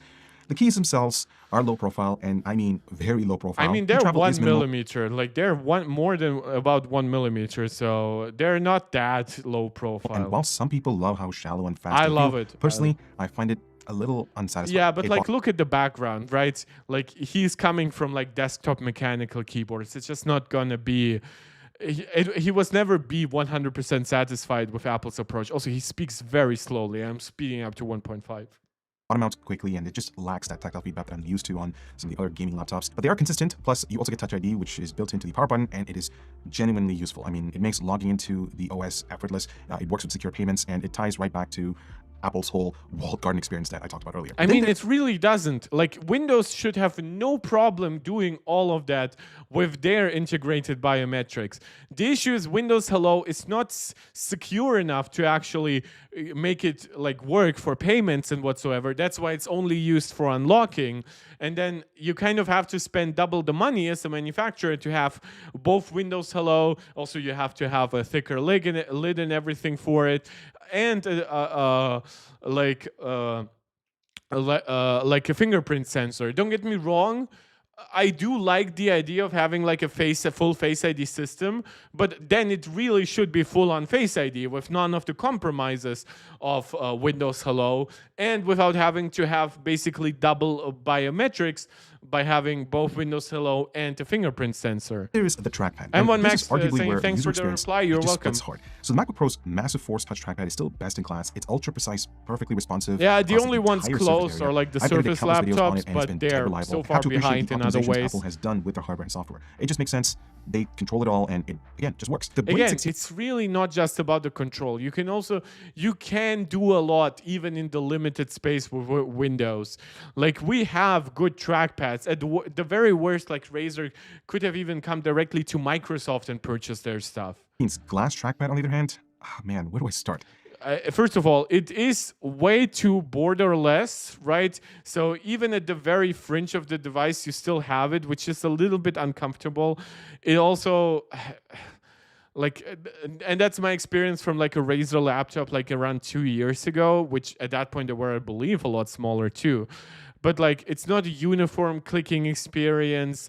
It does have some lag in comparison to the Mac, which the Mac keyboard trackpad is not actually very fast, right? I wish Apple was going to use like a faster system. Maybe it's faster now on the M4, but on the M1, I can feel the difference versus a very fast mouse.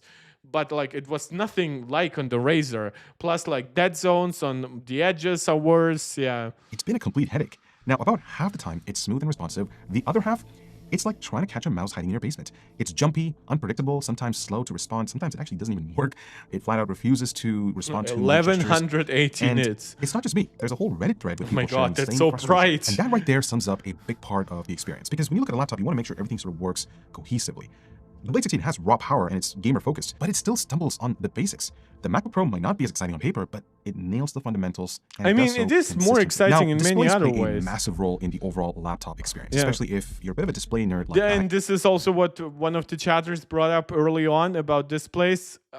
I don't know if they're using the OLED variant. The OLED variant is not very bright. Look, I'm obsessed with bright, color-accurate screens, and if they're smooth too, even better. So if you're dropping $4,000 on your laptop, you'd expect the best of the best. And thankfully, both the Blade 16 and the MacBook Pro 16, they deliver, but in completely different ways. Yeah, So this is the Mac is a better HDR experience. The Mac is way brighter, but it has worse response times and worse peak refresh rates. these two displays are what I call polar opposites. The Blade 16 comes with a Quad HD Plus OLED panel at 240 Hz. It's fast, vibrant, has those deep inky blacks that OLEDs are known for. Meanwhile, the MacBook Pro features a high-resolution 3.4K mini LED. Oh, so they panel even with an spend money optional on the nanotexture feature nanotexture. that So in this really case, the cuts down Mac is reflections. actually Now, cheaper. That nanotexture option is underrated. It's a specialized matte coating etched directly into the glass, and it makes a big difference when you're working in brighter and uneven lighting conditions. Compared to the Blade 16's glossy OLED, the MacBook is just way easier on the eyes, especially in tough lighting conditions. I have to say the nanotexture option on the MacBook Pro is a bit of a high maintenance task because you need to use a very soft microfiber cloth to clean the actual surface. The Blade, on the other hand, it's a smooth glossy screen while it being super reflective.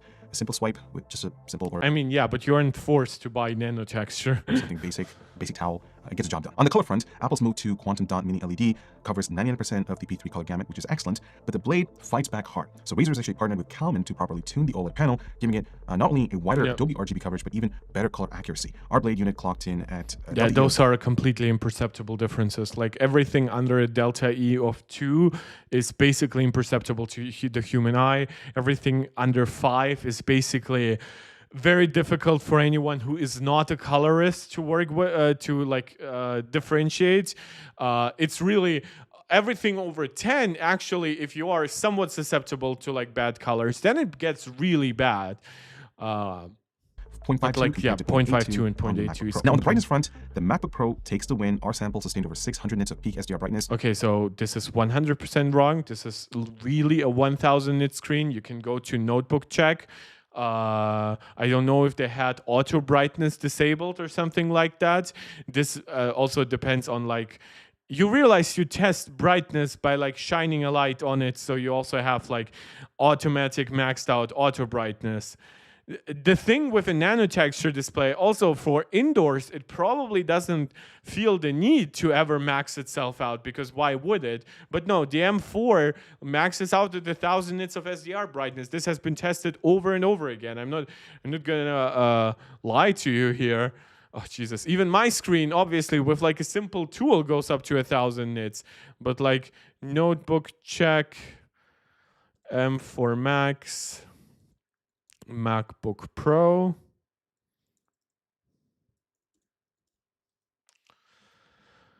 Can I please have the English version, please, first? There it is. It does not link to... Oh, no, there's the table of contents. Really? They don't... Differences. Okay. Jesus Christ, what is this? There's way too much fucking data for one article. You should have been separating this into multiple pages. I don't... The issue is I know I could search now on the website, but like I refuse. I think it should be easy enough to find. Or did they only test it for performance because it's the M4 Max version? Is that it? Razer Blade, so Steel Nomad Lite. This is with the 4080 GPU, just so you get an early glimpse into some of the performance testing. We'll see it there. Wait, are they only testing this for the... yeah, they're only testing this for brilliant display with accurate colors. Wait, you always have display tests. Specs? No, it still would be here. 48 gigabytes. And for MacBook Pro, brightness, let's see.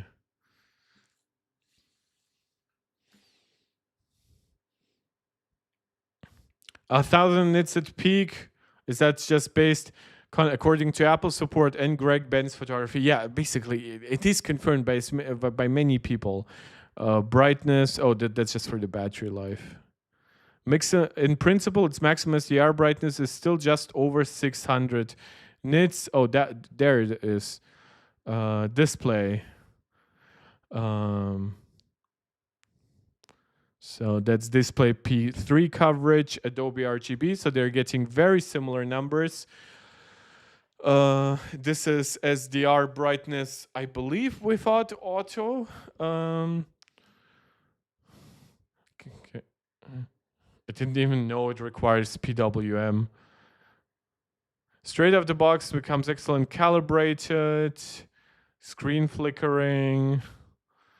Thanks to the and improved SDR brightness, the new MacBook Pro is well suited for audio usage. Well, show me the actual SDR brightness numbers. 1480 PWM, display response times. Is it here on the side somewhere?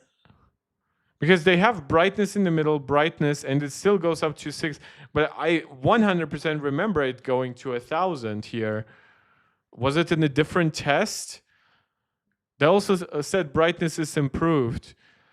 In HDR mode, the panel can reach a maximum brightness of 1,700 candela per square meter and still a very good 1236 when showing an almost completely white picture. At this point, we might once again praise Apple's HDR implementation. Okay, the second change comes to the display's brightness. Its maximum SDR brightness is still just over 600 nits. However, when the brightness sensor is activated, its SDR brightness now reaches more than 1,000 nits with up to 10,000 up to 1070 candela per square meter with automatic brightness. This is the same way it works on smartphones.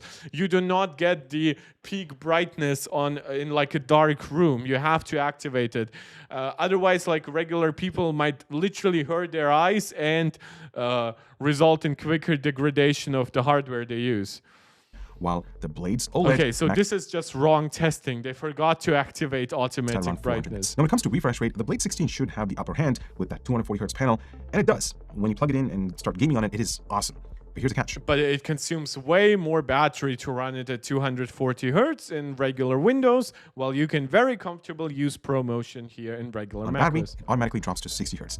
The MacBook Pro, on the other hand, stays locked in at 120 Hz, whether if it's plugged in or not. Yep. That consistency makes a difference during day-to-day use. When it comes to PW and flicker, the MacBook Pro has the clear advantage thanks to its mini LED panel. There's virtually no flicker, even at lower levels, making it a safe pick for those who are sensitive. Apparently, it's 14,000 something. The Blade 16, on the other hand, does exhibit some PW and flickering. You'll notice thin black scan lines at lower brightness settings. It's not as aggressive as what you'd see on some other cheaper OLED panels, but it's still definitely present, especially if you're flicker sensitive or working long hours in dim environments. So the Blade's display, it's gorgeous, it's fast, and it's tuned for gamers and creators as well.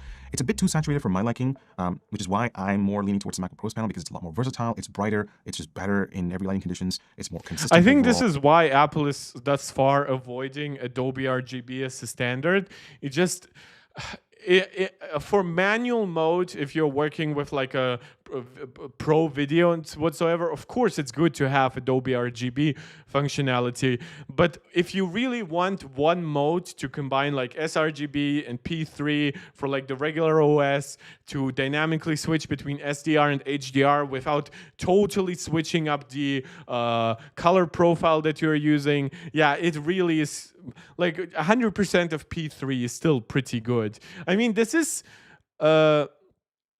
still not as many bits as the iPhone, so technically the screen could get better still, even without like dramatic changes in the color profile. And again, this nano texture feature is just incredible. I mean, look, you can't really see any of these reflections, whereas the MacBook Pro is just, MacBook Pro, Razer Blade 16. This is what the webcam looks like on the Razer Blade 16. It's a 1080p sensor, and this is what the microphone sounds like. And this is what the webcam looks like on the MacBook Pro 16, and this is what the microphone sounds like. Let me know which one looks good. The video doesn't look too great. I mean, it does have center stage. It basically is quite zoomed in, so this of course would allow you to have an extra person next to you.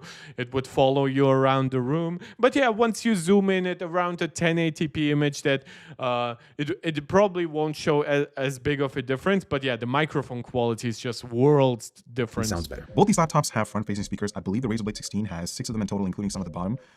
I have to say the MacBook Pro takes the edge here. I don't know what Apple did to their driver tuning with the speakers, but they made a deal with the devil for the speakers. Boomy.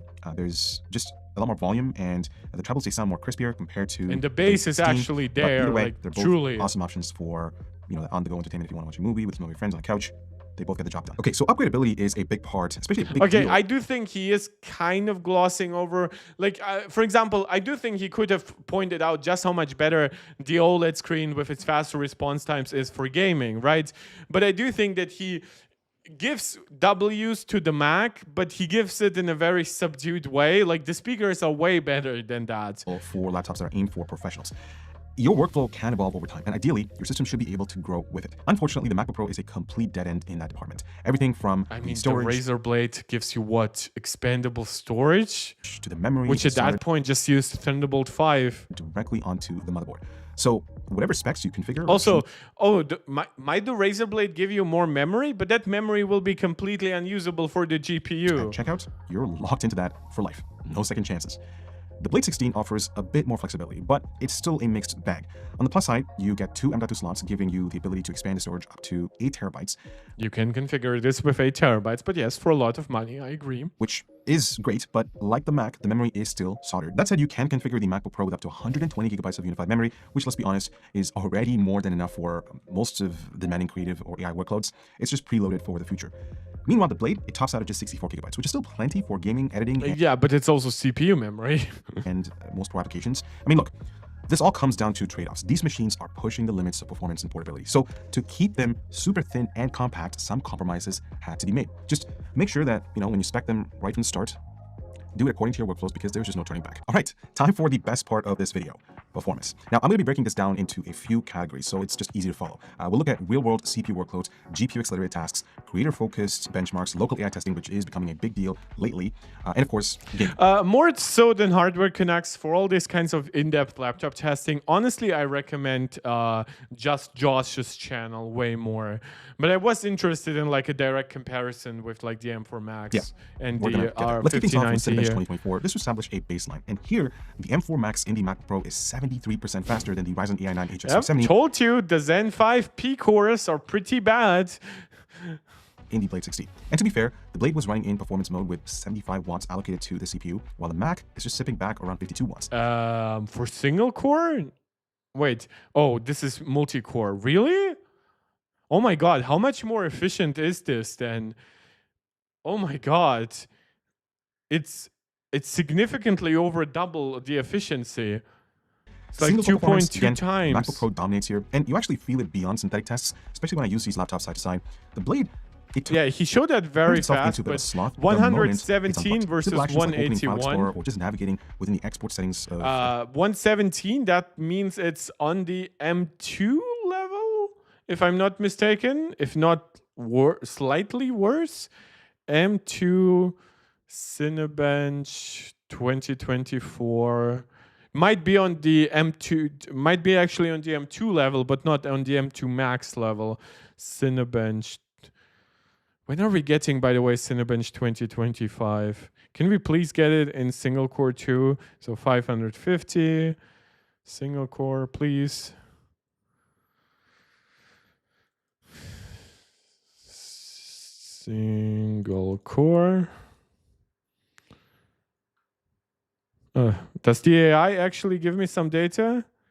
Ryzen, the M2 Ultra processor is 126, so I believe the M2 generation had slightly faster max clock speeds for the Max stuff and the Ultra stuff, obviously, than for the base versions. But yeah, this is basically 2 generations behind Apple, what we're seeing here with the HX 370. Render output, it takes significantly longer. Meanwhile, the MacBook Pro stays full throttle, plugged in or not.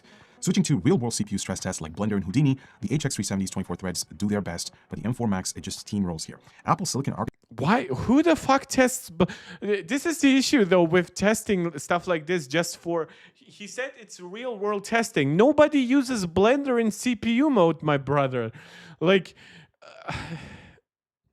architecture combined with its memory system just eats these tasks for breakfast. Now, in Photoshop and Lightroom, where there's a mix of maskings and generative AI and a batch of raw exports, Apple's deep optimizations with Adobe really shine. The Mac... Apple is deep optimized with Adobe? Really? No, Apple just has the better development environment. Adobe is not working here with Apple specifically. What? Adobe works directly with Apple, so Apple can make Final Cut Pro that's way more used in Adobe Premiere, for example. And the DaVinci Resolve is also more highly regarded by Mac users. feels more responsive, faster to apply edits. This is just a single core dependent task. That's the difference. Quicker to export. That said, creator workloads are where things get really interesting. When it comes to video editing, both systems are neck and neck. One of NVIDIA's biggest flexes is the 3rd generation NVENC encoders on the RTX 5090, which drastically improves render times in Premiere Pro and DaVinci Resolve. But even then, the M4 Max often pulls ahead in Resolve thanks to Apple's crazy good Is that plugged in or not? Acceleration. And speaking of GPU accelerated tasks like Handbrake or GPU rendering in Blender, the RTX 5090 is no joke. It's powerful, fast, and it can chew through complex scenes in no time. Really? That's the... I mean, I realize it's almost twice as fast, or it's like 70% faster. But like, really? I almost expect, I guess the task is too short. Like I expect the 5090 to be like twice as powerful as the GPU of the M4 Max. Easily, if it's not memory limited. Convey one part of the story, but the remainder actually revolves if I start playing back. Oh, I thought that was an ad. Playback performance Sorry. when I move the markers within the timeline. So I have a DaVinci Resolve project open on both these laptops, and the Blade 16, it's fairly fast. It's plugged in, of course, because that's where you get the most amount of performance. If I start playing back, again, this is full resolution. It takes maybe a millisecond to catch up, whereas the MacBook Pro, it's super fast. It's right there. It starts, I would say, both. Which app is it using? That's DaVinci Resolve. of them are fairly equal when it comes to timeline performance. When That's interesting because that's like one thing that Just Josh mentions is a downside that like if you get like a 5090 system, you do get more timeline performance versus the M4 Max just for the sheer extra GPU power. in. This But next I test- guess this system is CPU limited with the HX. it's very interesting. I'm going to unplug both these laptops. And Yeah, I pulled up Ability Premiere, now which is another stutter editing application struggle with our begins for usual, real. project file, and the blade just takes forever to catch up with marker. For example, if I'm playing back right over here, it does drop frames significantly, as you can see with this file over here. It's really, really hard to catch up. I feel like the 5090 just turns itself into a sloth. You certainly have to drop down the resolution to maybe 1/4. Yeah, so basically, get something. and I know that's Even not then, a it still very starts to exciting skip frames. Whereas the MacBook Pro, statement, but I'm on full it's resolution right over here. except for the Absolutely higher no problem. memory, it's really It's not perfectly enough smooth, better for the perfectly fine. I can zoom in 4090s, and out. especially What's even not interesting is more that it retains efficient 120 enough. Hz refresh rate, I whereas mean, it the has 16 even more kind of like NVENC encoders, so I guess it can compete in like highly optimized video workflows, but then again, still for a lot more back consumed to power. 60 hertz again in order to preserve battery, but also the performance takes a huge dive. Speaking of which, performance on battery is another important part of our laptop testing methodology. Okay. And this is where the MacBook Pro, it continues to impress. Whether if it's Handbrake, Lightroom, or Resolve Studio. So just for some statement, that means the Mac uses roughly 30 watts, 33 watts per hour. Here it actually uses like 20 watts, and here it uses 40 watts. This thing, it just delivers nearly the same performance unplugged as it does when plugged in. The Blade 16, on the other hand, takes a massive hit. In Resolve Studio, for example, render times jump from 4 minutes and 46 seconds plugged in to over 7 minutes on battery, despite the Wait, oh, it's performance on battery. Sorry, I thought those were hours of like max performance testing. leveraging those shiny new NVENC encoders. Lightroom and Handbrake show similar. Also, these are not equivalent testing. Battery, like screen brightness at 100% is something way different for the MacBook Pro than it is for the Razer. slowdowns as well. I should also point out that I didn't include this in the chart, but the same Adobe Premiere project that was rendered on the It Blade is much more likely to crash when it's not plugged in because the power demands of the RTX 5090 are actually often too high to be constrained by like a 50-60 watt power profile. 16. It took about 4 or 5 minutes to render. On battery, it took more than an hour. To Okay, complete. so it basically, yeah, it downclocked itself so much to stay stable in such a, yeah, it's on the bullshit. Blade 16. That's how bad it is. So if you need consistent, reliable performance, even when you're not near an outlet, it's an easy win for the Mac. Now, if you're someone who's getting into local AI workflows, this is where the Blade 16 pulls ahead. With 24 gigabytes of VRAM, That's absolutely possible because the RTX 5090 here consumes significantly more power. In fact, I would have been very surprised. I am very surprised that this result, which is like 80% faster, is not applicable to all the others. Now we see with 32 billion parameters that they're very close. Again, I would love plugged in or not plugged in RTX testing. 5090 is incredibly well suited for running local LLMs, stable diffusion, and other AI models without needing Well, try 70 billion to parameter offload models to now, the cloud. please. NVIDIA's CUDA and Tensor cores, along with their mature software stack, it gives you the flexibility of fine-tuning these models. Gaming is a conversation Apple's Really? You did not test some of the higher models? Really? Like DeepSeek R1 70 billion parameters and stuff like that? You also, by the way, the same billion parameter models, you can run them at different like precision rates. So I believe a lot of the stuff here is probably at like 8 or even like 4-bit. Like the Mac could do the same with 16-bit because it literally like doubles the memory usage. trying to enter lately. But let's be So just because they can run the same model and technically on a lower precision, the RTX card is faster, well, now you can consider, well, what is actually needed for you? Do you benefit actually from it being a bit faster, or would you benefit a lot more from running the same model but with a higher accuracy rate? honest. They're moving at a painfully slow pace. Take Cyberpunk 2077, for instance, right? The developers made a huge deal about it coming to macOS last year. Yeah, There it lost fucking October.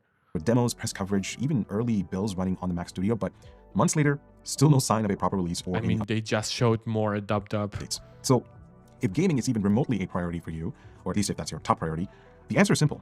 Go with the Blade 16, or honestly, any other gaming laptop with a discrete GPU running Windows. True. Apple's still not there yet.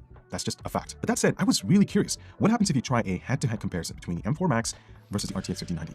Now, My guess is probably around 60% faster to double. obviously, I couldn't run our full suite of gaming benchmarks because most of them just don't natively run. No, on but you can macOS. run Stray, Dave the Diver. You can run smaller stuff. You can run some of the bigger stuff now, like Resident Evil. But I was able to run a few 3D Mark Oh tests. my and God, you could. There are actual games. Why not test them?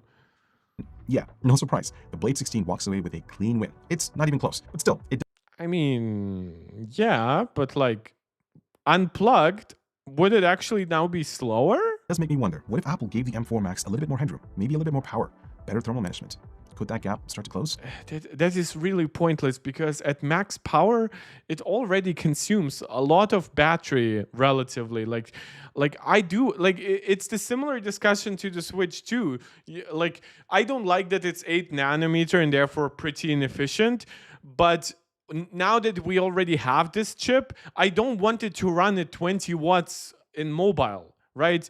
Give it 30, 40 watts in dock for all I care, but in handheld, yeah, it should be limited to 10 watts. I don't want to be tuning my settings like crazy to get decent battery life all the Maybe, time. but that's a speculation. Now, I did manage to run a few native games on the MacBook But Pro. yeah, if Apple was going to do it, I almost expect it to be an 18-inch MacBook Pro. Baldur's Gate 3, for example, at Quad HD+, 120 Hz, the M4 Max averaged around 70 frames per second compared to around 110 frames per second. That makes sense. Also, the Baldur's Gate 3 port, while I do like to praise these developers, it's not really good. And I'm not saying it because, oh, the Mac doesn't run as fast as a 5090. Again, I told you I expect it to be 60 to 100% faster. But I would argue this... It does benefit from the fast CPU because it's a native game, but it also has issues like it uses very little memory for such a big game potentially, especially if you get into like the big cities and so stuff like that. It's fine that it's able to run that low potentially with like less than 8 gigabytes used on a 1600p settings, but it should spread itself out more in my opinion. Plus the game itself has like visual artifacts and stuff like that. So unfortunately, it's not a great port. And while yes, it does sound like what Linus said, oh, blame the developers. It is unfortunately a case of blaming the developers because if Resident Evil 4 can run perfectly on my MacBook Pro and run it at up to 120 FPS pretty well, even on my M1 Max system, now I do have to tune settings down a lot for that, of course. Baldur's Gate really does not really have much of an excuse. M1 Max saying I have the base model Mac Mini M4 with 16 gigabytes. Is my Mac future-proof?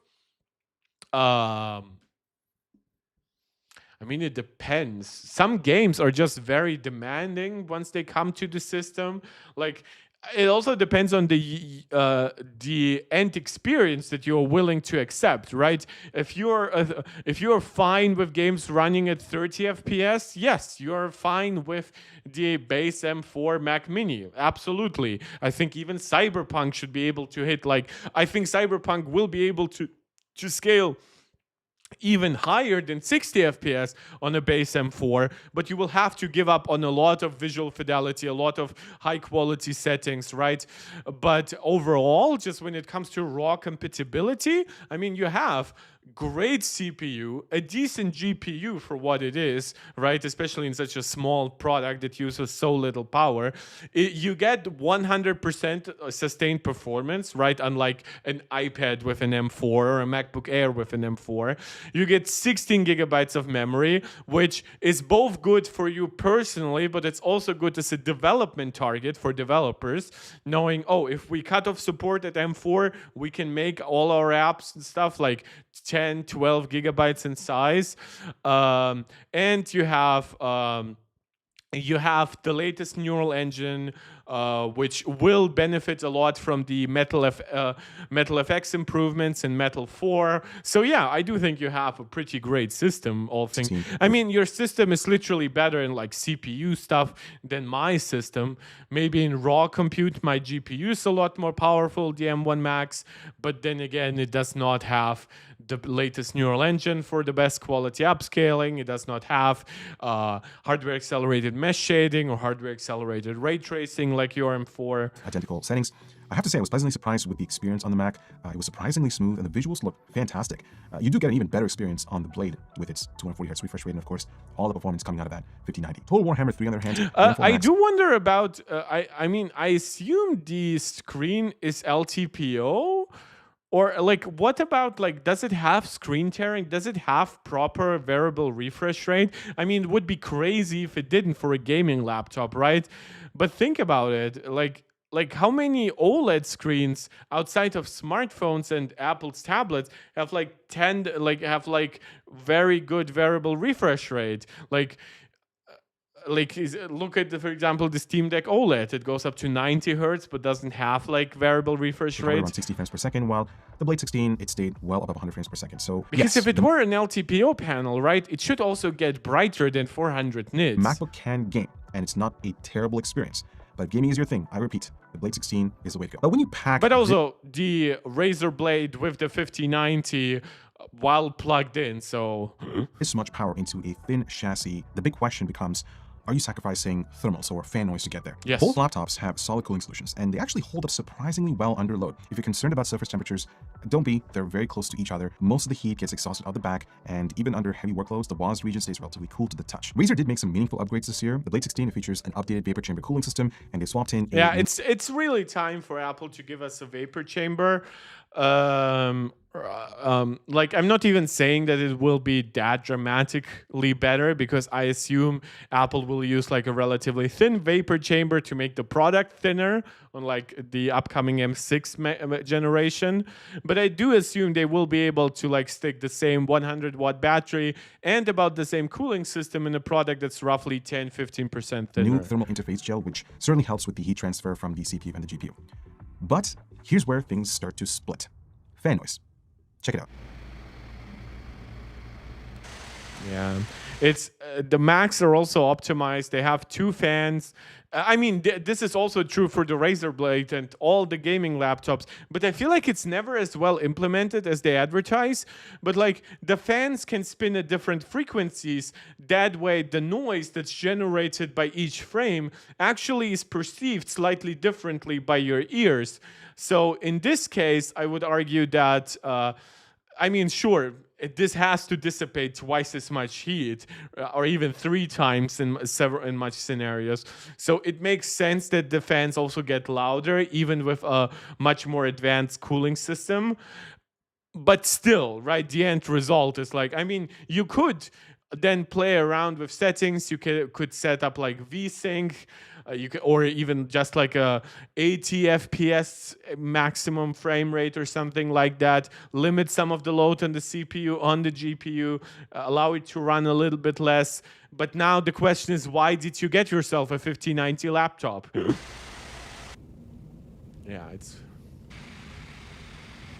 not just the sound volume. If you're editing videos, coding, or just trying to get work done in a wider space, sound, the MacBook Pro is the best choice. It's near silent most of the time, and even when the fans do kick in, it's a low, sort of controlled hum. Yeah. The Blade 16, on the other hand, you'll definitely need to wear some really good noise-canceling headphones.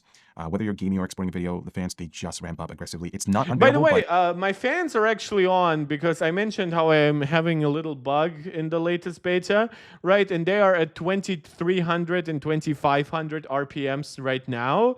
And it literally like makes, like, I hear nothing. Now, I do have a fan blowing a little bit from the other side of the room, but it's a very low very low humming fan. So yeah, whatever Apple is doing with their fans is great. Could they do more potentially with stuff like a better cooling system, a full-on vapor chamber solution? Sure. And eventually, I would expect them to have an 18-inch device to go a little bit further beyond. But yeah, something to keep in mind. Okay, so battery life, this is another important part when shopping around for a laptop. The MacBook Pro has a slightly larger 99.9 watt-hour cell versus the Blade 16's 90 watt-hour cell, so it is at a slight disadvantage. Now, in our light load web browsing test and YouTube playback test at 150 nits, the MacBook lasted nearly 18 hours, while the Blade topped out around 10 to 11 hours. Now, oh, by the way, thank you to Jimmy James on Discord. He's posted quite a few debunkings of the LTT video, but also he reminded me of the name of the tool that you can use instead of Parallels to run games. It's Crossover. I have to say, with the Blade 16, that uplift in runtime is thanks to the Ryzen CPU. Yeah, it's the HX 370 because again, you can kind of like discard the 5090. The issue is you now have 1/3 less CPU performance than the Mac, and you get 1/3 less battery life. If they did pair it with an Intel Arrow Lake HX processor, I don't think those numbers would have been. Which is also unfortunate because the Arrow Lake chips are actually based on 3 nanometer.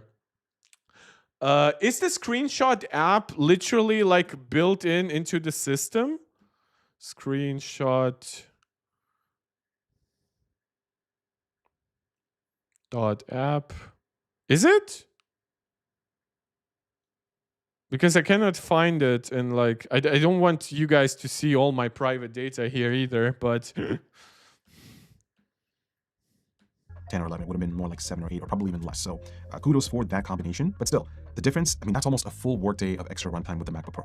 Ironically, in Cinebench, where the CPU is fully stressed, oh, it's actually almost 50% more. Blade does last longer, but that's because it feeds the CPU with much less power, resulting in lower performance. The last topic that I wanted to share is the software, or I guess the OS experience. Now, this is where the MacBook Pro and the Blade 16 start to feel like they come from two entirely different planets. Obviously, let's start with the Mac OS.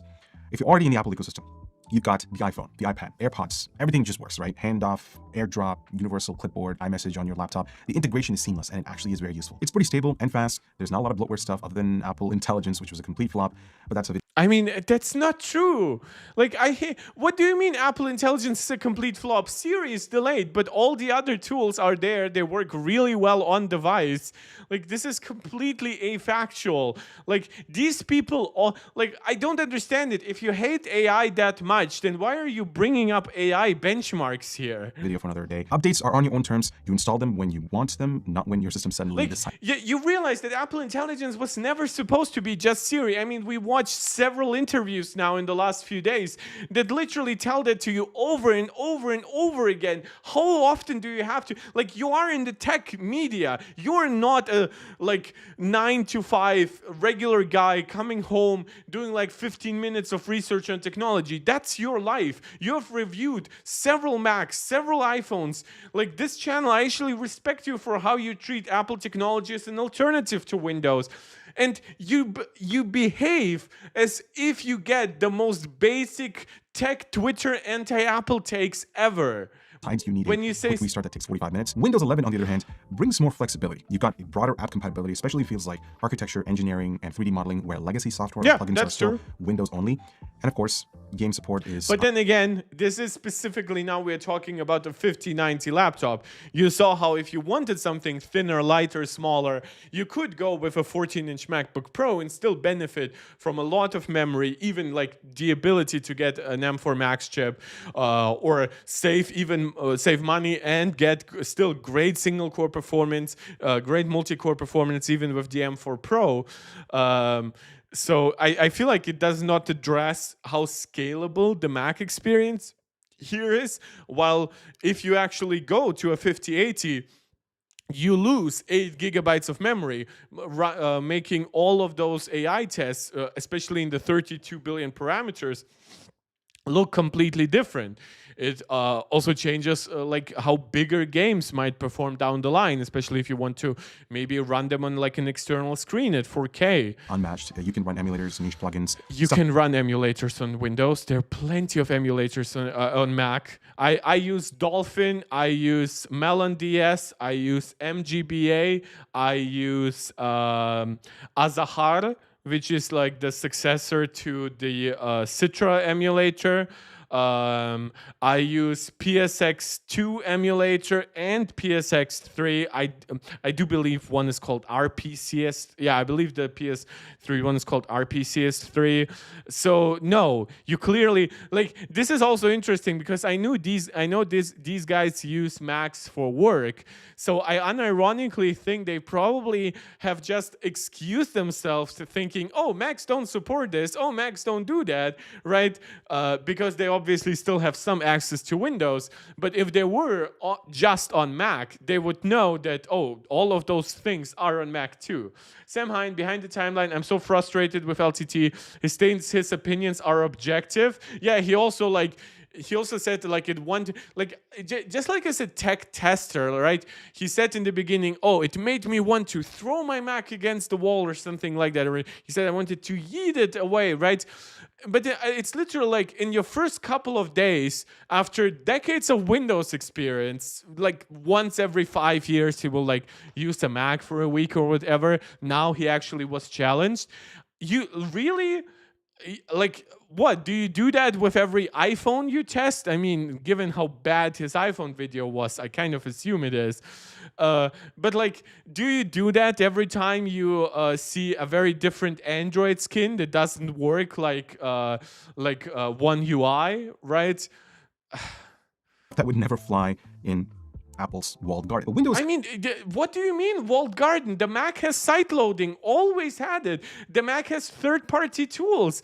The Mac is literally Apple's open door from the walled garden. That's the entire point. You can even, if you want to, you can even run all your games in Steam, and actually then later you can re-download them on Windows for no additional purchase. The Mac is not the iPhone. It's not the iPad. You're choosing to use it that way. But though, by the way, you have downloaded DaVinci Resolve, which is a site-loaded app, so you clearly know that it supports site loading. Or did you download the Mac App Store version for DaVinci Resolve? Are you that stupid? It has its own caveats. Updates often feel intrusive. You might be in the middle of a deadline and suddenly it's like, Seriously, auto-updating now? How long till impact? 11 minutes and 44 seconds. Microsoft! there's also this whole thing about Copilot, recall, and all this AI stuff that's being pushed to our faces. It feels like Microsoft is throwing features at the wall, hoping that something sticks. Sometimes I just feel like I want a clean, stable. Yeah, nobody cares about that. People still want new features. I think testers do not quite understand. If you want a clean experience, like the clean experience is not just the absence of bloat. You can, like, one thing that always bothered me is when people treat like some pre-installed apps in One UI the same way they treat like mandatory like McAfee stuff that always turns itself on the second you turn on a Windows device, right? There are different kinds of bloat. You can pre-install stuff. You can have optional stuff like Apple Intelligence or Microsoft Copilot. You can turn it off. You should be able to turn it off for the most part, right? But that's not what clean is to people. Clean to people is, oh, I open up my browser and my browser works fine. It does not make my device run hot. It doesn't kill my battery life. Oh, what's that? I have a 16 gigabyte system and I can run 10, 20 tabs plus some app on the side. That's great. Like an 8 gigabyte system, well, I saved some money. I won't be able to do as much. It will do some caching from the storage. What people definitely don't want is they don't want to spend 32 money on a 32 gigabytes of RAM system and then potentially like a 24 gigabytes of RAM GPU and then be locked out of certain features because they found out, oh, that RAM is not usable for the GPU and whatever. OS that boots up fast, searches intelligently, that's very important, and it just stays out of my way with less friction. I mean, Spotlight Search is literally leagues and boundaries ahead of what you have in Windows, and you have extra tools that further customize it, and you even have like new improvements to it in macOS 26. So, what's the takeaway? Well, your workflow might pick your OS for you. So if you're someone who values reliability and wants the machine that feeds into the background, I guess that's true. And just, want to get work done without constant driver issues, trackpad weirdness, or performance hiccups, the MacBook Pro is still the better overall pick. The fact that it holds up together while still being on battery is a testament to Apple's incredible hardware and software. I feel like, though, he does bring up a wrong... Like, I'm not saying the Razer Blade is like the worst 5090 laptop or whatever, but I do feel like a not so great trackpad. You lose out with speakers, microphones, cameras. For everyday life, you lose out dramatically in the display, even though, like, yeah, for gaming it is better. I have no problem acknowledging that. But like, even with ports and stuff, like, he could bring up like, oh, you do have like M2 SSD here, but this has Thunderbolt 5. You can literally connect PCIe Gen 4 base speed SSDs for less money, and you can use it like nicely as external storage. So maybe you just run your editing project of an external drive, which is still like that Mac with its with its power adapter, right, plus an external Thunderbolt 5 SSD, is still less space, like volumetrically, than this laptop with its huge power break. Engineering as well. But if you're in that hybrid demographic where gaming is important and you also need that broad app support, Windows is where it's at. There is no wrong choice here, guys, because one of these machines... there is an objectively wrong choice depending on your workloads. Like if you are using stuff like SolidWorks, apparently, according to Alex from LTT, get yourself a Mac with Parallels or with Crossover. But yeah, it is just funny. Guys, because we do have that great thread from Jimmy James on Discord, I'll just be brave enough to share the Discord link once. I do that once during the stream at least. Hopefully anybody who's watching here who is new or who might be watching this afterwards might consider joining the Discord, or hell, maybe somebody wanted to already in the past and kind of forgot. Shit happens. So never, blah, blah, blah. Wait, why is it always forgetting that I don't want the invite link will never expire? Okay, copy link and adding it here. Nice.